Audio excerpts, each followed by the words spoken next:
Warning, the RCWR Show with Lee Sanders is intended for a mature audience only. The following is an Infinity One Productions presentation, keeping it honest, insightful, and interactive. Covering the latest in wrestling and beyond since 2011. You're listening to the RCWR Show. Now, your host, live from the nation's capital in Washington, D.C., Lee Sanders.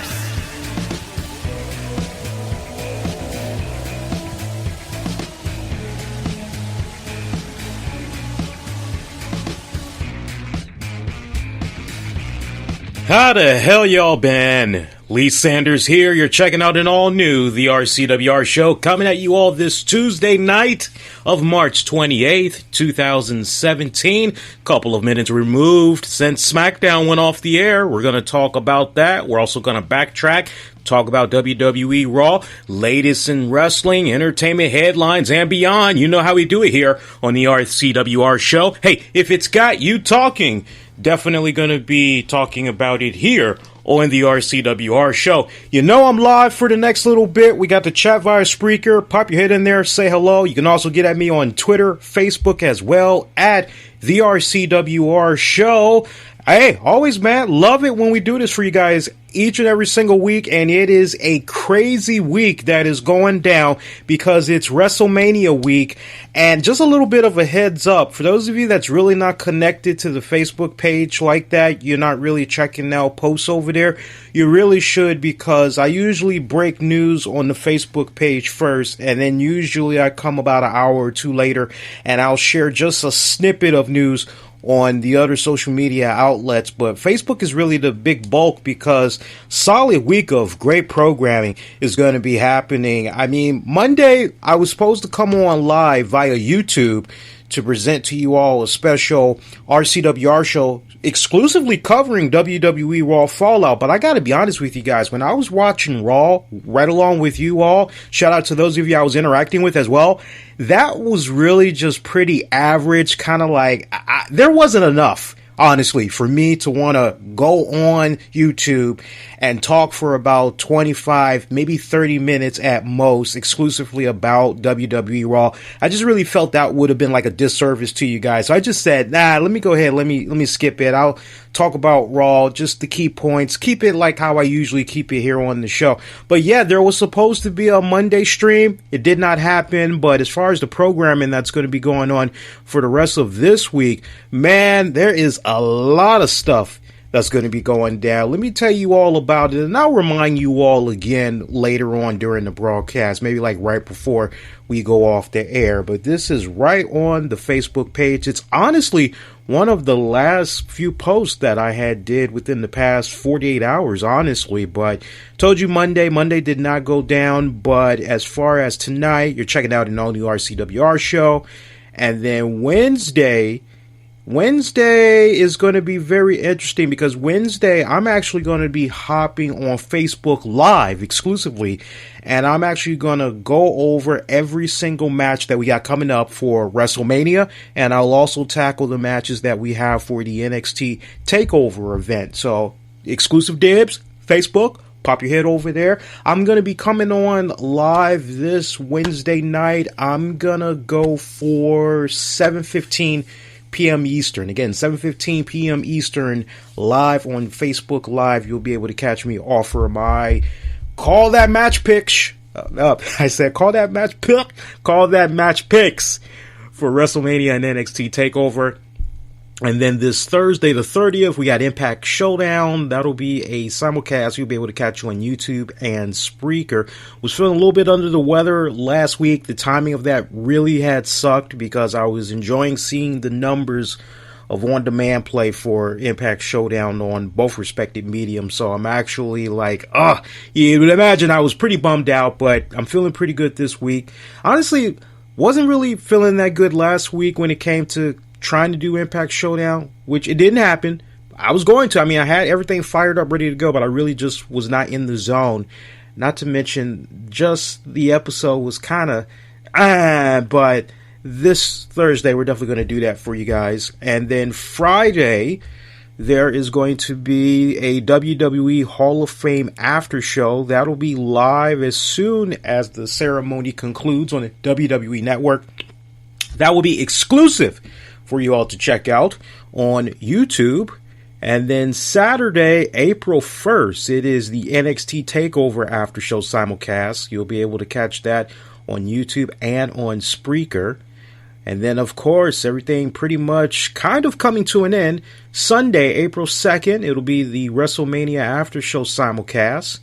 That is a very important show you all want to check out because I will be announcing the bottom winners for the WrestleMania prize giveaway that ties into the 2016 RCWR Show Awards. If you have not cast your vote yet, you like going on YouTube, I pretty much break down the contest rules and all that. It's a great 9-minute video. You get to see all the prizes that's up for grabs. So poke your head on over there at youtube.com/the RCWR Show. And then Monday, April 3rd, there will be a special Monday night edition of the RCWR Show live only on YouTube that will be covering the first Raw after WrestleMania.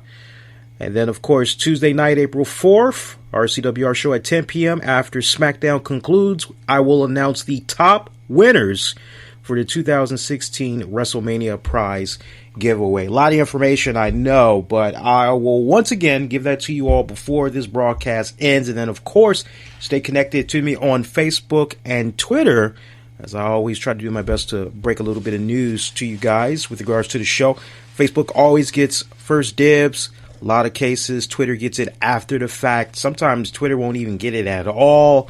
Not by choice. Usually I forget, but Facebook for sure is where you want to be. And I hope your week was pretty good. I hope most importantly you are ready for WrestleMania. It's coming, and it's coming strong, my pretty babies. By the way, big shout out to my good buddies over at Epic Sports. Epic Sports, I love the hell out of you, man. I mean, you're now really forcing me to make sure that I am on top of my A game, because normally I have a ritual. And Epic Sports, I love them. I'm not complaining, but Epic Sports just like really put a fucking challenge on me in a big way. So like I've noticed the past like 2 weeks, I'm thinking, okay, the show's over. I can go on ahead now. I can remix it. I can edit it. Any fuck ups that I have, I can just easily splice it, take that out, whatever. And boom, Epic will get it like a handful of hours later. It's all good. Man, you know Epic has been getting the uncut, uncensored joint. And so, like, as a result of that, I haven't had time to edit rare instances. Some of the clips that they had uploaded from over the weekend, like one that jumped out in my mind, it was about Eric Bischoff. And Eric Bischoff, I was talking about how basically, hey, this is like going to be his first time in the WWE. And that's literally how it was said. But what I was trying to say, and I think there were a lot of you that understood, especially if you've been listening to the show for a long time, I basically was saying this is like Eric Bischoff's first time back live on WWE programming since we last had saw him as the Raw general manager. And there were like a few people that were heckling. They were like, oh, this dude sounds like a fucking mark, man. He doesn't even sound like he was really around during the Attitude Era. He sounds like he's 12. What the fuck, man? And like, I was really cool. I poked fun at myself and I told him, I said, honestly, dudes, this is what happens when you're not playing off of a co-host, or if the people in the chat room, they don't catch that fuck up and they correct you. It's called live. Anything can happen. But no, man, I remember when Eric Bischoff was the Raw GM and I had to explain myself. I'm like, no, I'm not 12. I'm 36 going on 37. By the way, I've interviewed Diamond Dallas Page. So like, and so a few people, once I broke it down to them, they understood exactly where I was coming from. But I came away from that basically going, oh shit, okay, I see right now. I gotta make sure that like I'm really alert. I'm like very coherent, alert, coherent, same damn thing, but you get it. Because I tell you, when the folks over at Epic feel they got something and you fucked up, they let your ass have it. And I can't tell you how many times I kept like, man, does he know that this guy was a Raw Gen? I'm not making them sound like they're, but I'm just picturing them just angry keyboard and typing, just, does this motherfucker know that Eric Bischoff was the Raw general manager? Blah, blah, blah, blah, blah, blah. You know, it's like, I'm just picturing it, and it's like, keep cool, my pretty babies, keep cool. But no, man, shout out to my good friends over at Epic Sports, man. I really have been enjoying the interactions I've been seeing from the community on the majority of the clips. And the one thing that I was saying to my girl the other day with regards to a lot of the clips, I love the fact that, like, not every single body agrees with what I'm saying, because too many times, and you guys have probably seen it yourself, you go on Epic and other channels similar to Epic, and you see that there's like 300 likes, 2 dislikes, and I've always been the type of person that, like, honestly, I'm not saying stuff just to be saying stuff to sound popular. I'm saying things that's on my mind from the heart, and, you know, I don't mind when people disagree with me. I don't mind that, because when you disagree with me, it automatically creates great debate. And I don't mind being challenged. I want to have a really nice, cool conversation. And I hope it's in a way where I can be respectful to you, as I always do. And most importantly, you can be respectful to me. And I got to tell you, the Epic Sports community, they've really, for the most part, I mean, there's been a couple of, I won't call them trolls, but there's been a couple of bad apples in there. But out of 100%, 99.9% of the community over there, I've really been enjoying it. It's been really nice to see that, honestly, all the clips over there, majority of the people agree with what I have to say. And then, like, even the ones that disagree with some of the things that I have to say, I like the fact that they're coming into the comment section and they're either going, nah, here's why I disagree with you. It'd be better if it was like this instead. But I'm loving it, man. I'm really loving it over there. Hopefully this continues and we can do something in a really cool way where maybe down the road we can do like a special Epic Sports edition of the RCWR show where maybe I can tackle some interesting wrestling related questions. If we can kind of get to that point, that would be really awesome. So, you know, a little bit of sad news that we have to revisit to kind of kick off tonight's show. I know we first broke out the news last week. It was on this very show. But then, like, I believe the very next day, we have found out about the very sad passing of Jan Ross, the wife of WWE Hall of Famer Jim Ross. By the way, there were so many people that I saw offered their condolences to Jim Ross all throughout social media. I know when I initially had talked about it, I broke the news on YouTube. Epic ended up sharing that clip on their channel, and there were so many people that were like, who's John? And I wasn't saying John, I was saying John. I was saying John, not John. I was saying John. I have a friend named John, and it's spelled J-A-N. It's like how you would say Jan, but it's John. So, not John, John. And so there's a French twist to it. So I have, like, for the longest time, I've, like, tried to call her Jan, but she doesn't let that fly. She's, like, always correcting me. It's like a pet peeve of hers. And, you know, honestly, when you're messing up somebody's name, yeah, after a few takes, you're going to be like, okay, let me make sure I, like, pronounce them by their correct name. So I was not pronouncing her, please don't get it twisted, I was not pronouncing her name as John. I was going the French route, so you guys got to forgive me. And I like how one person said, I see where you're coming from. I totally understand that. But respectfully, she's not French. She's actually Spanish. I'm like, oh, okay. I wasn't even aware of that. But we told you how Jan Ross had passed away. And just to kind of recap, because we got some new information that had came about that I want to share with you guys here tonight. So let's rewind it back a little bit. So Jim Ross's wife, Jan, I gotta make sure, because see, I was about to do it again. Jan was involved in a really brutal car accident last week that ultimately ended up taking her life. Now, there were early reports that had came about that pointed in the direction of a 17-year-old boy who was in the driver's seat of the respective vehicle in which Jan had her accident. Now, the complete details are yet known, but according to Dave Meltzer, he did reveal some new interesting information about the accident. So, Jan Ross was riding her Vespa scooter from the gym near her and Jim's home in Oklahoma when she was hit by the 17-year-old driver, and she did not have her helmet with her. She didn't have a helmet on. And as a result of that, her head went first into the hard concrete. As a result of that, she had suffered multiple skull fractures and she required immediate surgery. Now, Ross had noted on Twitter that his wife at one point was being kept alive by life support machines and that the swelling in her brain would have needed to subside if she had any chance of survival. And then shortly after that, Ross would take to Twitter to announce that a priest had read Jan's last rites, and ultimately she had passed away. So, some new information about this accident according to Dave Meltzer. Now, I know in some cases we got to be like, yeah, is it really credible? But in a case like this, I think Meltzer is spot on with what he was able to find out thus far. Direct quote, she was like a block from the garage.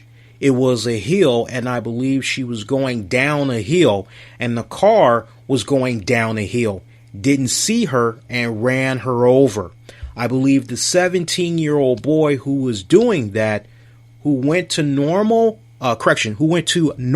High School. You got to forgive me, guys. I don't have my glasses tonight. Went to Norman High School, was texting at the time. I repeat, the 17-year-old boy who was in the driver's seat went to Norman High School, was texting at the time. Meltzer would talk about how the boy was referred to as a good person by his peers and that he would be feeling a lot of guilt for his actions, most likely. So this is very unfortunate when you hear this news. I mean, if in fact this young boy was behind the wheel texting while driving, it just really reaffirms what I had said on this show last week. And to the knucklehead that was in the comment section that was like, oh, I can't stand clips like this where I got to hear all this bullshit side talk. I just want the fucking news. Those of you that checked out the YouTube clip, you know exactly what I was talking about. And understand this. I recently have found out about the tragic passing of my ex-wife.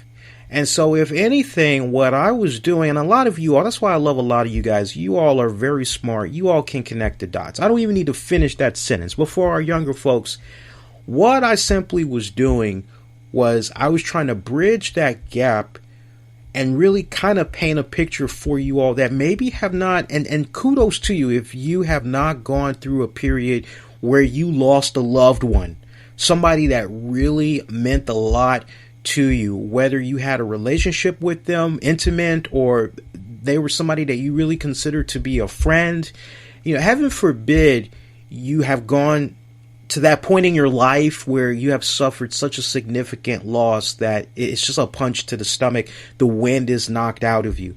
What I simply was doing, since my experience was so recent, I was trying to connect the dots to paint you all a picture of how Jim Ross was probably feeling right about now. And I also tied it into a car accident that was associated with Tammy's co-worker, as her friend had got killed in a car accident. So everything I said was for a reason, and I'm going to say it one more time. If you want those guys that honestly just fire up a webcam and they read to you an article that's like 3 minutes long that you honestly could have done for yourself, and they want you to subscribe, more power to you. That is your right. But if you want for there to be, okay, here's the news, and then here is some substance, here is some context on top of what was just reported, here is some things to seriously think about, then you're in the right place here. at the RCWR Show with Lee Sanders. Everything that I said last week, and if it's true that this young man, though he may have been looked upon as a good stand-up kid in his community, liked in school, hey, maybe he's getting decent grades, who knows? 17 years of age, I'm sorry, you know right from wrong. You know right from wrong. At this point, you're either getting ready to wrap up high school, you're getting ready to go on to college, or you're already in college. So you already know right from wrong. It goes back to what I said last week, which is if you as a driver are in a position where you get into a car accident and you hit somebody, and a scenario occurs where you are a distracted driver, you ended up hitting this person as a result of texting or talking on your cell phone or doing something else instead of having your eyes be focused on the road, and it results in the death of that civilian, then I automatically feel that your license should be taken away from you for life. Goes back to what I said last week. The rules are so simple. You read that handbook. You're not reading that handbook just to be reading it. Those are the laws. That is what you need to abide by. And if you violate those, I'm sorry, but I've been a firm believer you need to face severe consequences. Plain and simple. So I'm not sure where Jim Ross is going to go with this. I'm not sure. I mean, just kind of, look, I don't personally know Jim Ross. Many of you don't personally know Jim Ross. But my 2 cents from a distance, Jim Ross really comes off as the type of individual that, like, honestly, if this young kid was texting and driving, I just do not see Jim Ross having that type of heart where he's like, okay, this dude did what? This kid did what? Okay, what's the harshest punishment we can give to him? I want him to suffer. He does not come off that way. I honestly believe in my heart of hearts, Jim Ross, for the loving memory of his wife, is going to forgive this young man who still has like his entire life ahead of him. And I think honestly, if anything, if Jim Ross is able to, he may have a heart-to-heart conversation with that young man and basically tell him, use this as a stepping stone, as a stepping stone, I should say, to go in a direction of more positivity. Take this experience that has happened in your life and let this catapult you into doing a lot of good, not just for your community, but honestly, in the memory of my wife. If you can do that for me, if you can look me in the eyes, shake my hand, and promise that you will do your very best from this day going forward to be a better human being and a better contributor to society, then son, you have my blessing, you have my forgiveness on behalf of myself, my wife, my family. God bless you, Godspeed. That's just how Jim Ross honestly comes off to me. So I know that things are still coming in as it's developing, but I think time will tell what happens with this young man. But that is the latest update on everything that's gone about. Now, for those of you that may be a little bit curious, Jim Ross is pulling a queen. The show must go on. He basically took to social media to let folks know that he's still keeping his commitments. Wrestlemania weekend, as he's scheduled to host a couple of ringside, an afternoon with Jim Ross and friends. It's going to be happening at the Plaza Live in Orlando on Saturday and Sunday. Keep in mind, this is going to be like his first set of public appearances just days after losing his wife. So honestly, I think this is like one of the ways that Jim Ross is going to be coping with this right now. He's probably, I've seen this MO before. I've been there. I've done that. When you find out the news of a loved one passing, you want to stay distracted. You want to do any and everything humanly possible to not think about it. Because the minute that you start thinking about it, you go into like this dark shallow place. It is just depression to the extreme. So I do not blame Jim Ross whatsoever for continuing on. Not to mention, this was really something that Jan really loved to do as well. Now, while still talking about Jan Ross, I thought it was just really awesome, and it was really a no-brainer how the entire wrestling community, whether you were a fan or maybe at one point you had personal interactions with Jim Ross, or maybe you were a wrestler and there were many times you met Jim Ross, you sponged off of him for advice or whatever, but I just thought it was so awesome how the entire wrestling community of friends, associates, wrestlers, even wrestling promotions, all pretty much came together to send nothing but love and positive energy to Jim Ross, right down to the point, after the news had first broke out, one of the first promotions that has a TV deal to say, hey, in loving memory of Jan Ross, was Impact Wrestling. Now, in case this maybe had rubbed people the wrong way and trying to figure out, like, what the hell is up with that? Like, why would... Here's the connection. Jim Ross, Jeff Jarrett, they have a long history together. Let's not forget that one of the last Global Force Wrestling New Japan Pro Wrestling events, recall, you all remember the Wrestle Kingdom? Remember how there was the Global Force combination and we had Jim Ross, he was doing commentating for that event. So, I mean, Jim Ross, Jeff Jarrett, their history goes back.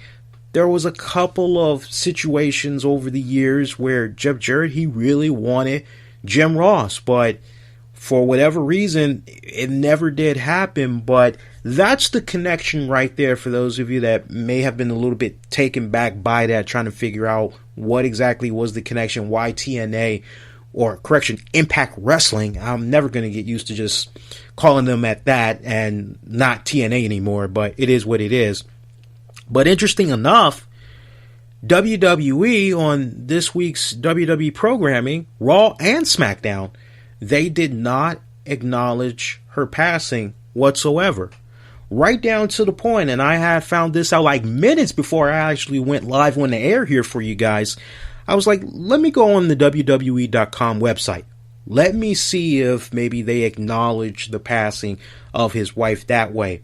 I put in her name, nothing came up in the search engine. I put in Jim Ross' name. Oh yeah, some stuff had came about. I see his bio and everything. I say, okay, great. Let me actually click on the latest Jim Ross news. And guess what? Nothing. Very, very outdated. So nothing on the WWE.com website as far as an acknowledgement. And I was just really baffled at that. Combine that with the fact that WWE Raw, I mean, come on, when you think WWE Raw, you automatically think about the duos when it comes to commentating. If you've been watching the shows that long, you think about Jerry Lawler, you think about Jim Ross. Jim Ross is probably the first name that really kind of jumps out at you when you're just talking commentators, mind you. So for WWE to not acknowledge that, now look, I'm not saying, hey, there should have been a video package. No. But you definitely could have thrown up some type of an image. Hell, even if you didn't want to throw up an image, you definitely should have verbally mentioned it. Let me tell you something. When you watch your favorite sporting event, any sporting event, anytime there is some type of a passing, whether it's from the players or management or it's with the broadcast team, something that happens to somebody that's part of the production crew, there is always at least a verbal acknowledgement. Always. So WWE always calls themselves sports entertainment. Okay, well, WWE, any other time, you take a page out of the other sporting events and you verbally do an acknowledgement. Why not this go round? For all the work that Jim Ross provided to you all, 20 years of a lot of good memories. That's a lot of time. I'm sure from all the stories I've heard so far, Jan Ross, respectfully, she had her fair share of friends in the wrestling business. Jim Ross would always talk about her. Wherever there was Jim, usually there was Jan. So I just cannot wrap my brain behind. And it just kind of goes back to what I had said a couple of weeks ago. And I got to kind of tie it back to that one listener that honestly, he was here in the chat room, live in the chat room when we did the episode dedicated to the passing of my Aunt Lizzie and the passing of my ex-wife. And he comes into the chat room interacting with you all and does not make any acknowledgement of the passings. Neither one. He doesn't even go for. And when you operate that way, like the way WWE operated, it just really makes you come off very disrespectful. It makes you come off very tacky. Especially if it's a situation where we knew, but, we kind of really didn't want to bring it up because, okay, so now you're picking and choosing what you will and will not talk about. See, you're just digging yourself an even deeper ditch when it's all said and done. So, for me, WWE had lost some serious brownie points when they did that. Just a verbal... Look, even if you're not sincere, fucking fake it, man. Fucking fake it. Just do it just to be doing it, just to make yourself look classy. Really makes you wonder just how exactly the relationship with WWE and Jim Ross is nowadays. I remember there was an NXT TakeOver event from a few months back. Jim Ross was actually there. He was with Jan. And I remember they did a nice, good close-up of Jim Ross showing him, and they threw up the little lower third handle, letting you know that was him, and he was looking at the camera, doing his best to smile at the camera, and you're like, oh, okay, cool. He's done some things for their DVDs and some exclusives for the network here and there, but I tell you, when I see a scenario like this that had occurred, it just makes me kick back and go, what the fuck? There's just no coming back from that. Okay, they had a fuck up Monday Night Raw. Well, maybe they'll surely bring it up on SmackDown. Didn't even bring it up on SmackDown. So I got to get off that subject because I'm just kind of what's the right word I'm looking for? I'm kind of pissed, quite honestly. I'm kind of pissed.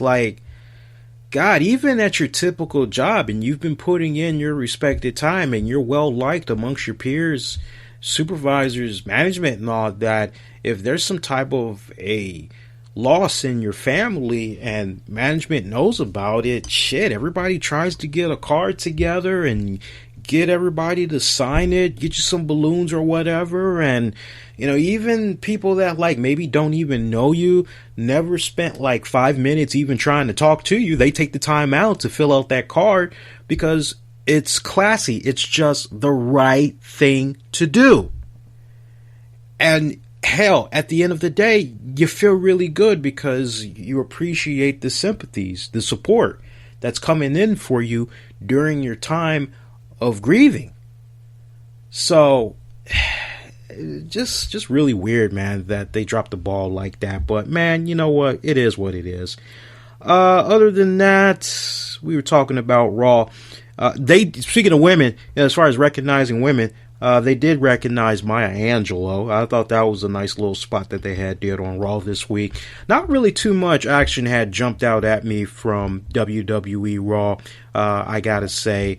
It just really was a snoozer of an episode. It really did not feel like a WrestleMania go-home show, even though we were reminded about all the matches that were going to be coming about for WrestleMania Sunday, which, by the way, we will take a look at the entire card for it and TakeOver in just a little bit. But I liked how Raw kicked off with the women. Charlotte, Bayley, Sasha Banks, Nia Jax. I love that nice little spot that they did to pretty much open up the show. A little bit too much chitter chatter for me. Eventually had set up a tag team match between Sasha Banks and Bayley as they took on the team of Charlotte Flair and Nia Jax.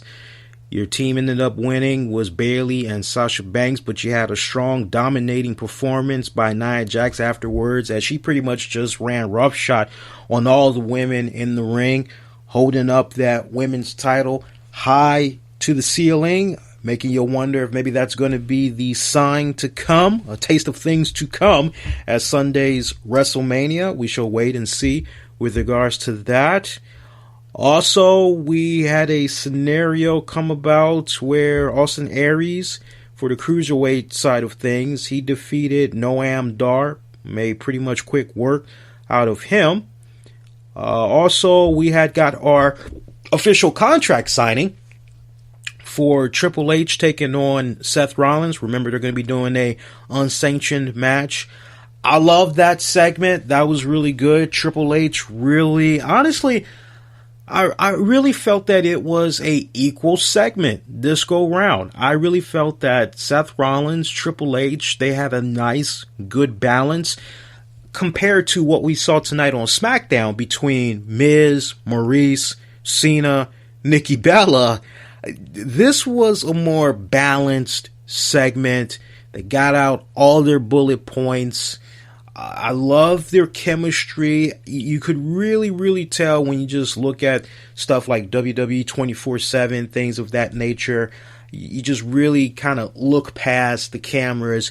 You can genuinely tell that there is a sincere, there is some type of a relationship / bond between Triple H and Seth Rollins.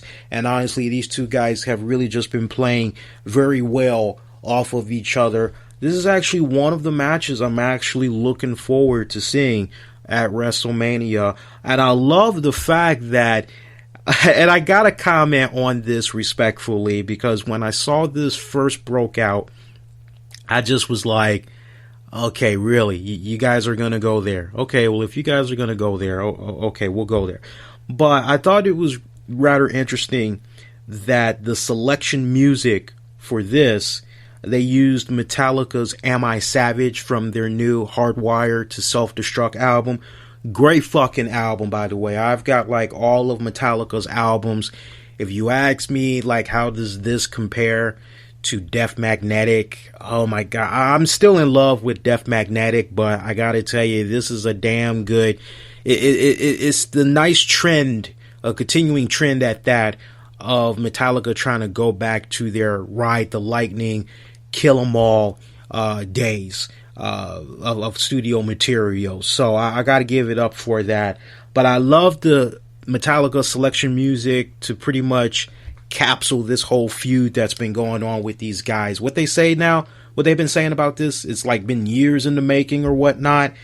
And there were actually people on social media that were extremely upset at Triple H because they were going, wait a minute, how the fuck is Triple H gonna wait until Lemmy from Motorhead dies and then he jumps off of the Motorhead music and he starts using fucking Metallica?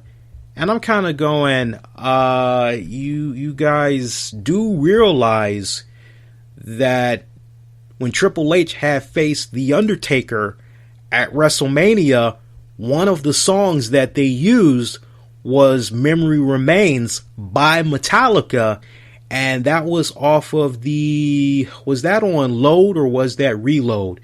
Now, Load was Ain't My Bitch, 2x4, House That Jack Built, Bleeding Me. No. Reload had Memory Remains. I remember that for a fact. It was Memory Remains was on the Reload album. So this was long before Lemmy had died. Again, WrestleMania 28. You go look at the Triple H Undertaker promo. They use Metallica's The Memory Remains. So just really let that sink in for you guys right there. Okay? So, I mean, and not to mention, if you go even further back than that, WWE has had a nice respected track record going to Metallica for music for some of their key marquee, scratch that because I'm saying the wrong thing right now, for key matchups, key programs, etc. So when you kind of really stop and you think about that, no, WWE is just continuing in its own quiet way to come to some type of an agreement with Metallica to respectfully use their music. I mean, memory remains. There's another instance that comes to my mind right now where there was another scenario that occurred where WWE had used Metallica's music.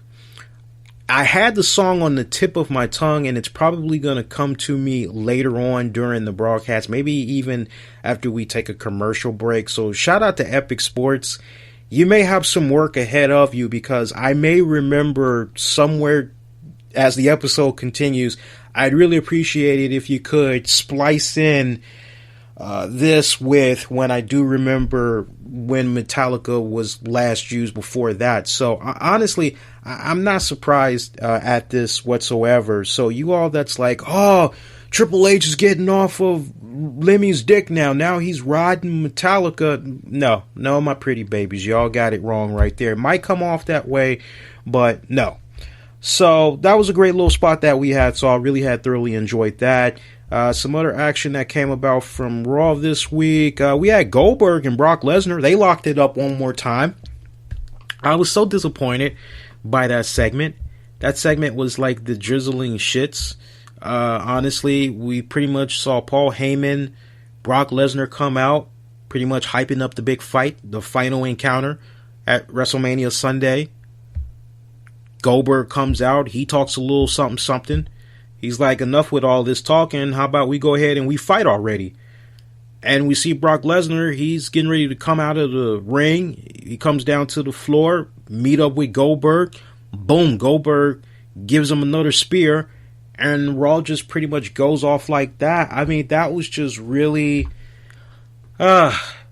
And then we see this nice long message from Goldberg. I don't know if it was on Instagram or what, where he basically was saying, WWE Universe, thank you all so much. This has been one hell of a ride. It basically kind of came off as if Goldberg was giving off a little swan song. And quite honestly, I can't tell you how many people are like, get that fucking title off of Goldberg already. Please get that fucking title off of him. And the heckling that's coming at Goldberg, a lot of people are calling him Oldberg. As you would imagine, there are so many people that's just looking at how all of this has just been mapped out. And say what you will about Brock Lesnar.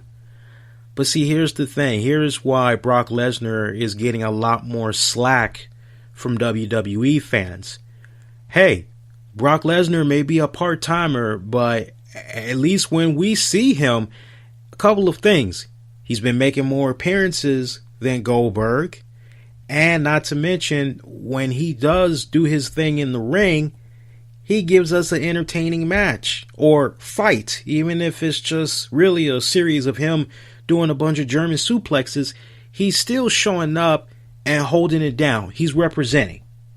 So that's why he's been getting a lot of leniency with the fans. And plus, not to mention, for the hardcore true WWE fans and true fans of Brock Lesnar, they know that guy can legitimately wrestle.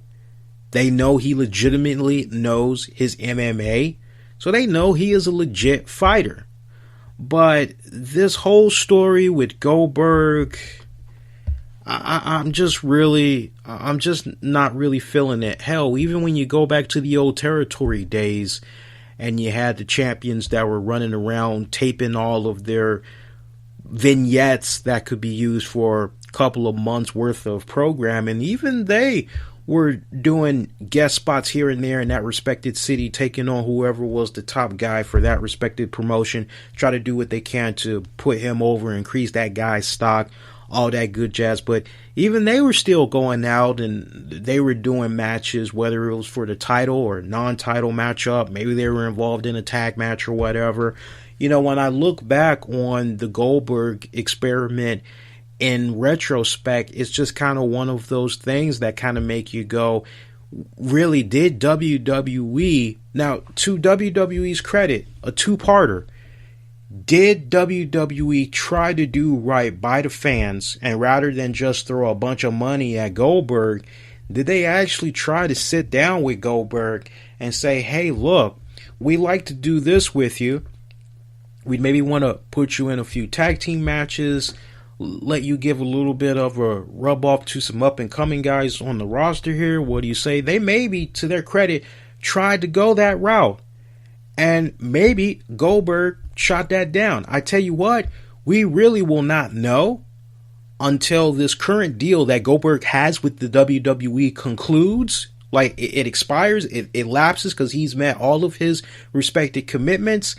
And somebody that has the guts to ask him those type of questions on their respected show, asks those questions, and Goldberg pretty much gives up a straight up honest answer. That's the only way we're really going to know what's going down. But you got to paint it for what it is right now, and it just looks really bad because, I mean, look, you're talking to a guy that grew up during the Monday Night War and saw all those matches that Goldberg had. Now, even though Goldberg was squashing his opponents in WCW in 3 minutes or less, 2 minutes or less or whatever, the thing was we were seeing the guy every single fucking week.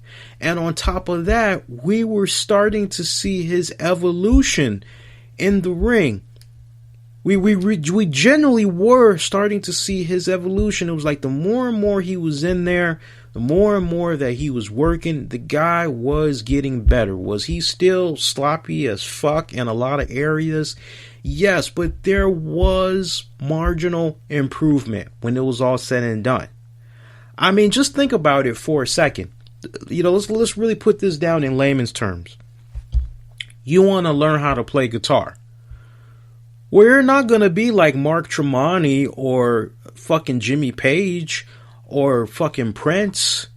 You're not going to be like those guys overnight. You got to practice. The more time and energy, the commitment that you put into it, the more that you're going to get back. Right? Same applies for everything. Everything in life. If you want to get better at it, you got to continue to put in the hard work. So, for me, honestly, just really looking back on this run that Goldberg has had in the WWE and the whole argument, has it been successful? Well, let me put it to you this way. It's been successful for his wife and kid, who did not get the opportunity to see him as a wrestler.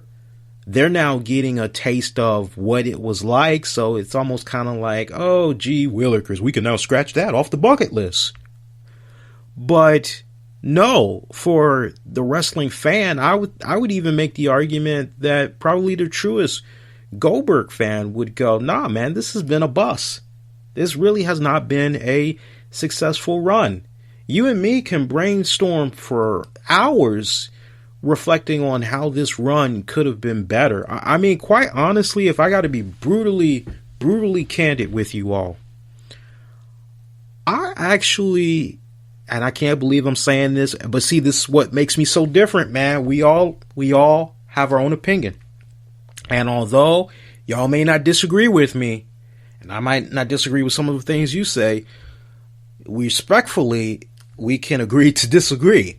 But I would have to say, when Goldberg first came to the WWE and he had the joint with The Rock, how that pretty much had kicked things off with his tenure in the WWE, and then eventually it led to him fighting Triple H and then getting the World Heavyweight Championship and all that. Honestly, that first handful of months that Goldberg was in the WWE, I felt that was the best and proper utilization that they did of Goldberg. After that, it just quickly started to become a sinking ship. And then, like, it felt like it really didn't kind of get back to that point of that he had when he first came to the WWE to feud with The Rock. Honestly, not until they were planting those seeds in and what was going down between him and Goldberg, him and Brock Lesnar, and they had locked it up at WrestleMania 20.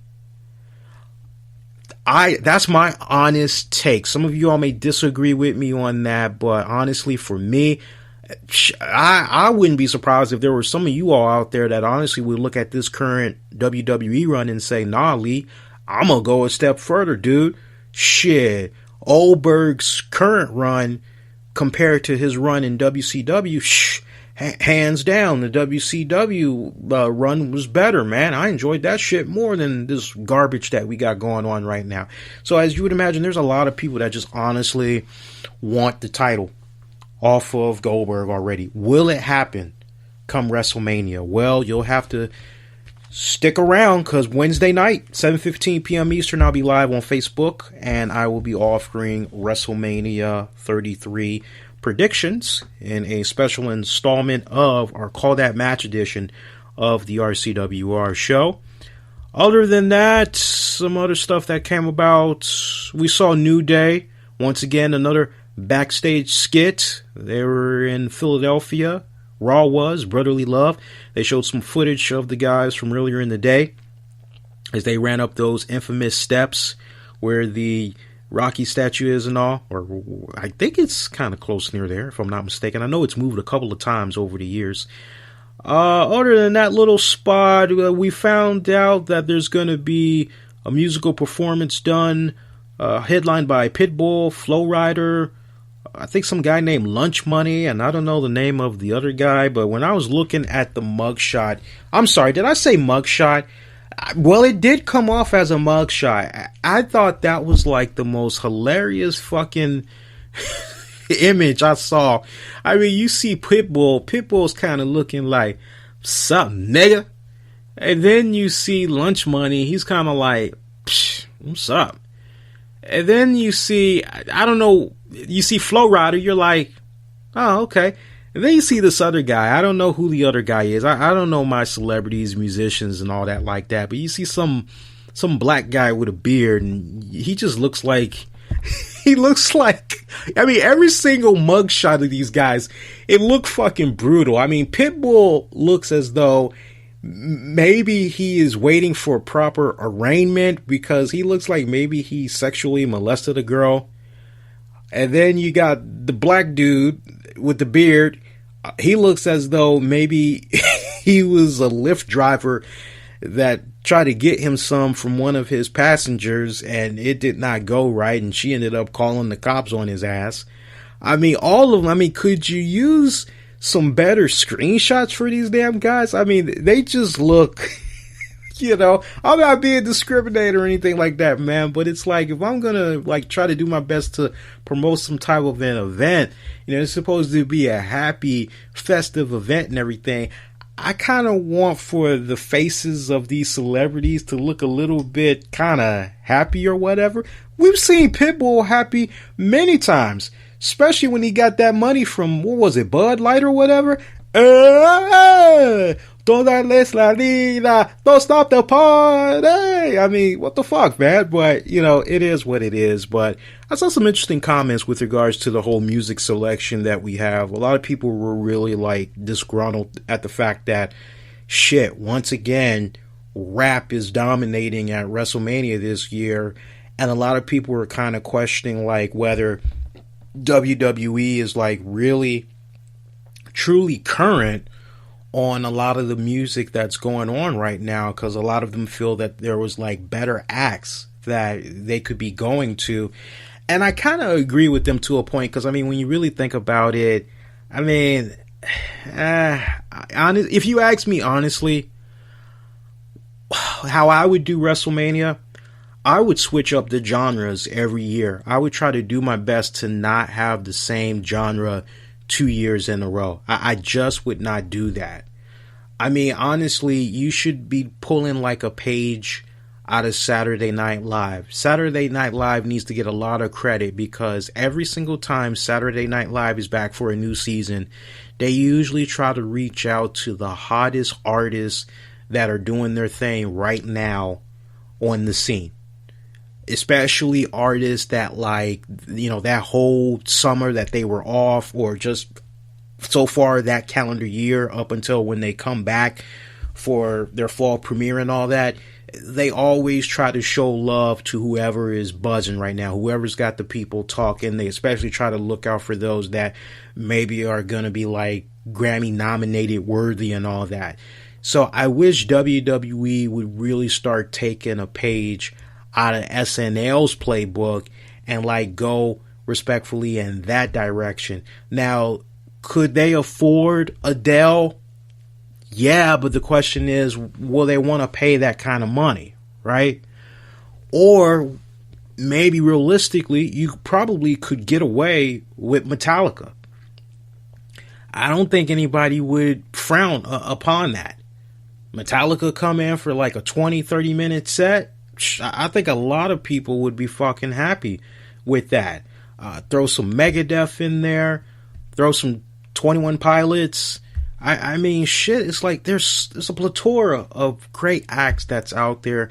I'm not saying WWE needs to strictly just stay to rock/metal, although I love the hell out of rock and metal. But I do believe in my heart of hearts that you gotta try to switch it up. I mean, honestly, pick two genres. Pick whoever is the popular band or artist for whatever genre and have them perform at WrestleMania. I mean, it's supposed to technically be like a halftime show or whatever, right? When you get your little musical act and all that going on. Well, you know what? Try to see if maybe you can blend two genres in one set. You could do it like that. Nothing wrong with that. I think if they operated that way, fans would probably be a little bit more receptive, but just this whole notion of, okay, well, let's do some more rap. It's like, shit, can you guys pick some better? I mean, shit, Tribe Called Quest had Reform. I mean, they tearing it up right now. I mean, we'd be here all night just going over some of the acts that, like, honestly could probably use the WrestleMania paycheck and are actually willing to work with the WWE, because I bet you a lot of the acts that I named, I bet you to an extent, a lot of them actually are pro wrestling fans, or at least fans of the WWE brand. So, well, other than that, Raw pretty much lackluster. Like I said, it really didn't come off as a real go-home WrestleMania show. I was actually quite disappointed. I did enjoy the Roman Reigns Undertaker spot, even though we saw a spoiler image floating around that basically showed Roman Reigns in the middle of the ring holding a script, and Undertaker's on the Titantron. So that kind of let you know off the break that, shit, well, this is going to be rehearsed. But I do love the fact that after Undertaker, and I just love that shit with Undertaker too. Like, he pops up on the Titantron, and you got fucking Undertaker. I gotta do the impression. You know I gotta do the Undertaker impression.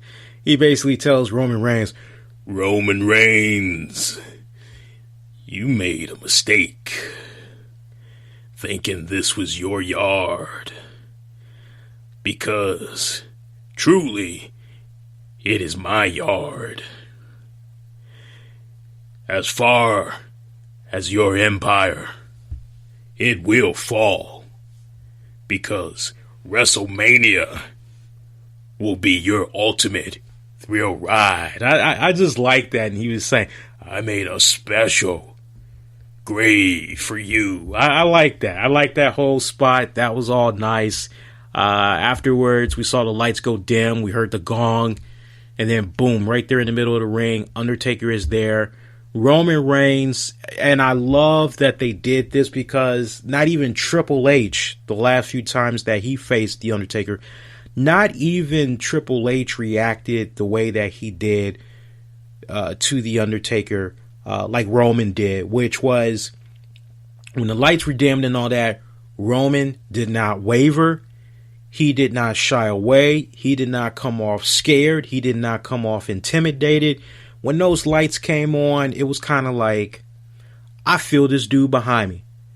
And he just turned around very gingerly, eyes locked on the Undertaker, and Taker's just standing there throwing up his hands, summoning the lights and all that.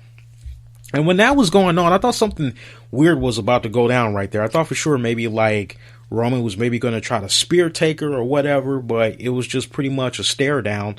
Kind of awkward. It went a little bit too long because it kind of left you thinking, well, what's going to happen? Are these guys going to... I am still a bit concerned about this particular matchup. I'll explain more on the Call That Match edition this Wednesday night.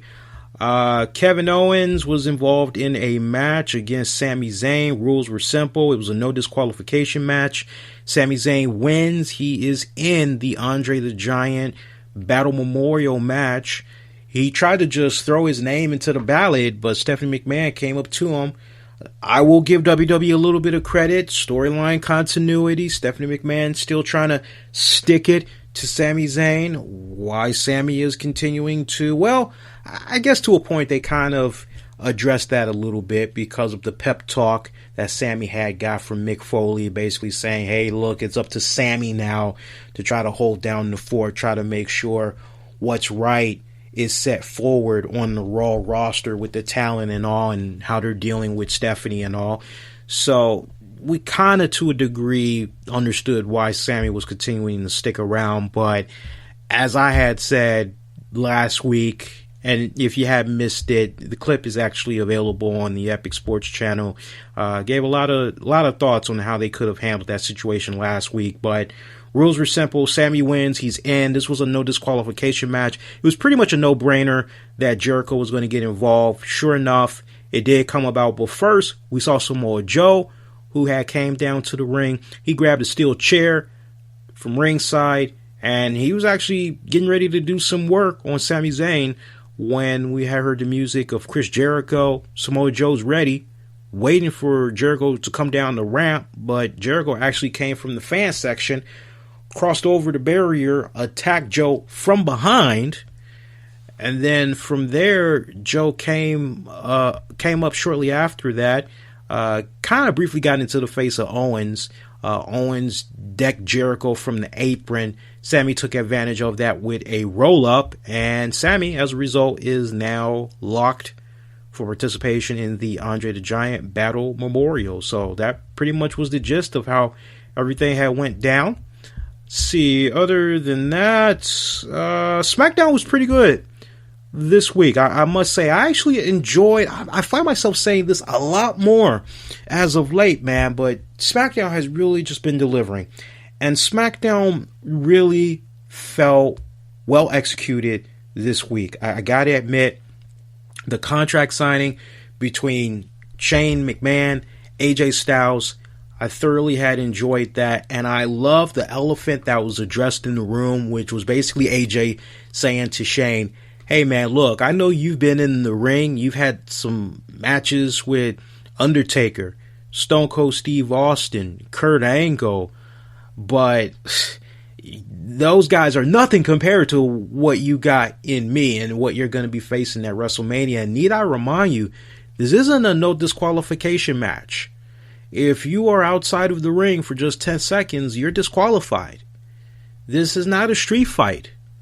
This is a straight up wrestling match. And quite honestly, what I'm going to do to you, I'm going to embarrass you outright. That was pretty much AJ Styles' message to Shane McMahon. They both had respectively signed the contracts. Both of them were feeling a little bit froggy. Daniel Bryan got into the middle of them right in time. Suggested that maybe the two of them have a handshake, but that did not fly as Shane tried to be the better guy, extend the handshake. AJ just walked out the ring, scuffed at him, quite honestly. And by the way, SmackDown came to us from Richmond, Virginia. Tom Phillips, David Otunga, and JBL, they were there in attendance. Mauro Ranallo off for a third consecutive week. This go round, they did not even mention Mauro. No mention of him whatsoever. No little subtle shots. No Mamma Mia. There was nothing going on. Mauro Ranallo references tonight. So really makes you wonder what's going on with Mauro. I'll talk a little bit more about that right after we get done taking a pause. But yeah, SmackDown came to us from Richmond, Virginia. So we had that spot go down with AJ, Shane McMahon. We saw Becky Lynch initially take on Carmella. Becky Lynch and Mickie James, they were at ringside. They were talking with the commentators, but really they could not just talk about the match. They ended up fighting each other. Somehow they ended up getting in the ring, and that spilled into what Becky and Carmella were doing. And that actually got turned into a tag match. So you had Mickie and Becky Lynch team up to take on Carmella and Alexa Bliss. I don't know why, but sometimes I just be wanting to say Alexa bitch. Not Alexa no, Alexa bitch. Don't ask me why, but Alexa Bliss. Carmella, Alexa Bliss, they won their respective match. Probably the main highlight for me of the night was fucking The Miz Maurice parody of Total Bellas. That was just hilarious as I don't know what. This was probably like one of the most strongest segments that we saw this week. Once again, poking fun at John Cena, Nikki Bella, also taking shots at Daniel Bryan and Brie Bella. Basically, this parody ended with Nikki proposing to Cena, and there was a commercial break as Miz and Maurice were going, they were saying, will John accept Nikki's proposal? You know, what's going to happen now? Find out. And so when we come back, we got the fake Cena turning down the fake Nikki's proposal, basically saying he could never marry her because it would hurt his brand. Miz and Maurice, after that, they break characters and they start talking serious game about WrestleMania. Miz says they're going to make sure that WrestleMania is the final curtain call for Nikki and Cena. Miz goes on to say that they'll make Cena and Nikki realize they have nothing left for them in the WWE. Also took it a step further, called Cena a circus act, and says he's just a dumb animal wandering the streets without WWE. And that Cena, as far as he's concerned, Cena is done. Maurice takes some shots at Nikki as well. And Miz says Cena will no longer be able to call himself a man after Sunday. So after all that pretty much had ended, we saw John Cena, Nikki, they come out being a little bit more affectionate as they're coming down to the ring, kind of grabbing onto each other. There was some kissing going on. And from there, we honestly saw the live castration, the live vasectomy of The Miz. I mean, my fucking God, can you verbally cut down a man any more than what Cena did tonight? I mean, not only was The Miz buried, but I mean, ultra combo to Maurice. Did she get it bad or did she fucking get it bad? I didn't know who to really feel more sad for. So look, Cena, he came on out and he was like, man, I love what you did there with that. I was laughing in the back with my girl right along with everybody else. That was a really funny segment. You nailed it. You nailed making fun of me and my house rules and other stuff. You really hit it home, especially talking about how we're not married. But I think, that was the best stuff that you've done in the WWE, maybe up to this point. And then he gets serious. He's like, but aside from the jokes, honestly, things started to not get funny when you started being yourself again, when you started being The Miz. And then he just started referring to him by his first name, Mike.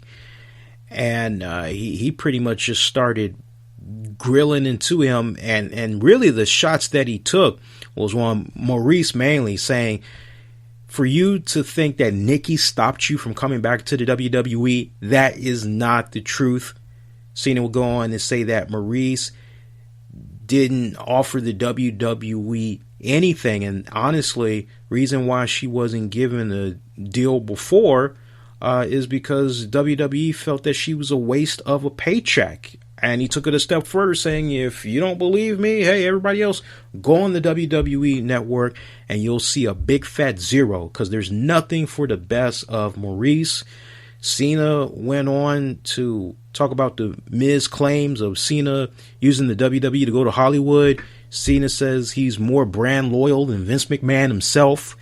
Cena says he's going to make a movie, but he always comes back and he reminds Miz, hey, Sheamus has done it. Triple H has done it. Seth Rollins has done it. Randy Orton has done it. Hell, Miz, even you've done it. Oh, but by the way, the movies you've done, they're all knockoffs off what I've already done, by the way. So, yeah, another shot right there. That's pretty typical, though. We've pretty much been hearing that, but goes right back to Maurice, says, hey, at least, Miz, I can say that you're busy. At least I can say you're doing something. What about Maurice? Cena reminds her that there's a women's revolution that's going on right now. And pretty much every single week, there's women coming out here. They're throwing it down in the middle of the ring. And every single week, Maurice is showing up, stealing a paycheck. And he calls her a waste of fucking space. You cannot make this shit up. And Cena says the only reason Maurice is back is because Miz begged the WWE to rehire her so he could be on Total Divas. And that Miz is using Maurice for that sole purpose. Also takes shots at how long Miz and Maurice has been married. And there's no kids. Wonders if the Miz is firing blanks. Crowd popped really fucking big at that one. There was also probably the most critical one for me was Cena saying that the Miz has been in the WWE for 10 years but still doesn't understand you have to walk tough if you're gonna talk tough, and calls the Miz a pussy. And the crowd just really fucking erupt after that. I mean, it was a live catastrophe. Oh my god. Oh my god. It was a live vasectomy, catastration. I mean, the whole 9 yards of the Miz. I just was shaking my goddamn head. I kind of felt like the black dude and fucking Rocky Ford and fucking Apollo Creed gets knocked the fuck out by Ivan Drago, and the black dude's like, throw in the damn towel. I just kind of felt like that, because I'm like, god damn, like, Cena, when he wants to, he can just cut these memorable fucking promos that just has you go, that's why I fell in love with John Cena in the first place. Yes, that's the Cena that I've come to know and love. That's what I remember from years back. But man, I tell you, it's a double-edged sword at the same time, because you want to see that side of Cena, but to see the opponent just verbally and I've always had a problem with this. I know my good pal Titus Machiavelli, and I got to check in with him, see how he's been doing, because I haven't interacted with him in a good minute, so got to check in with him, see how he's been. But I tell you, man, Titus, I know, has always been a big fan of John Cena, and I have given Cena praise. I've actually come around a lot more in praise of Cena, I would say, over the last 3 years, give or take. Last 3 years, I've really come around. But if there's one thing that always just continues to ruffle my feathers the wrong way, is just the fact of how, like, okay, here we have a situation where an opponent is really bringing it on the mic to John Cena.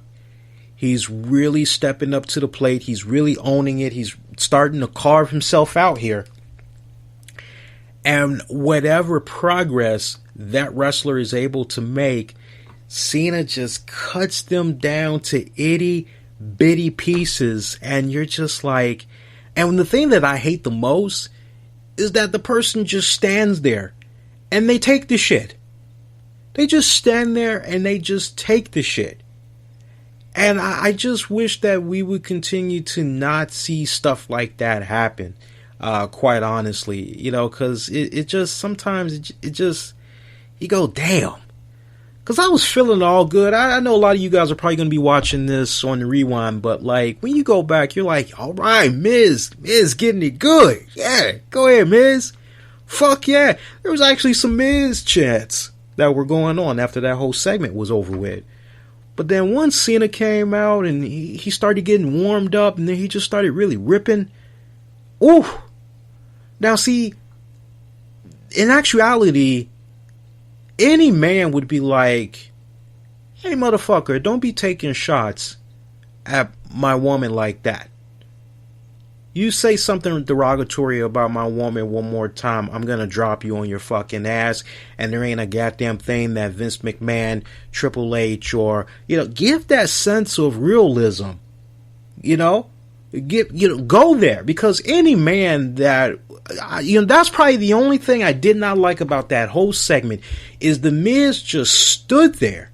Here's a woman that you have been married to for X amount of years, and she is just being verbally assaulted by John Cena.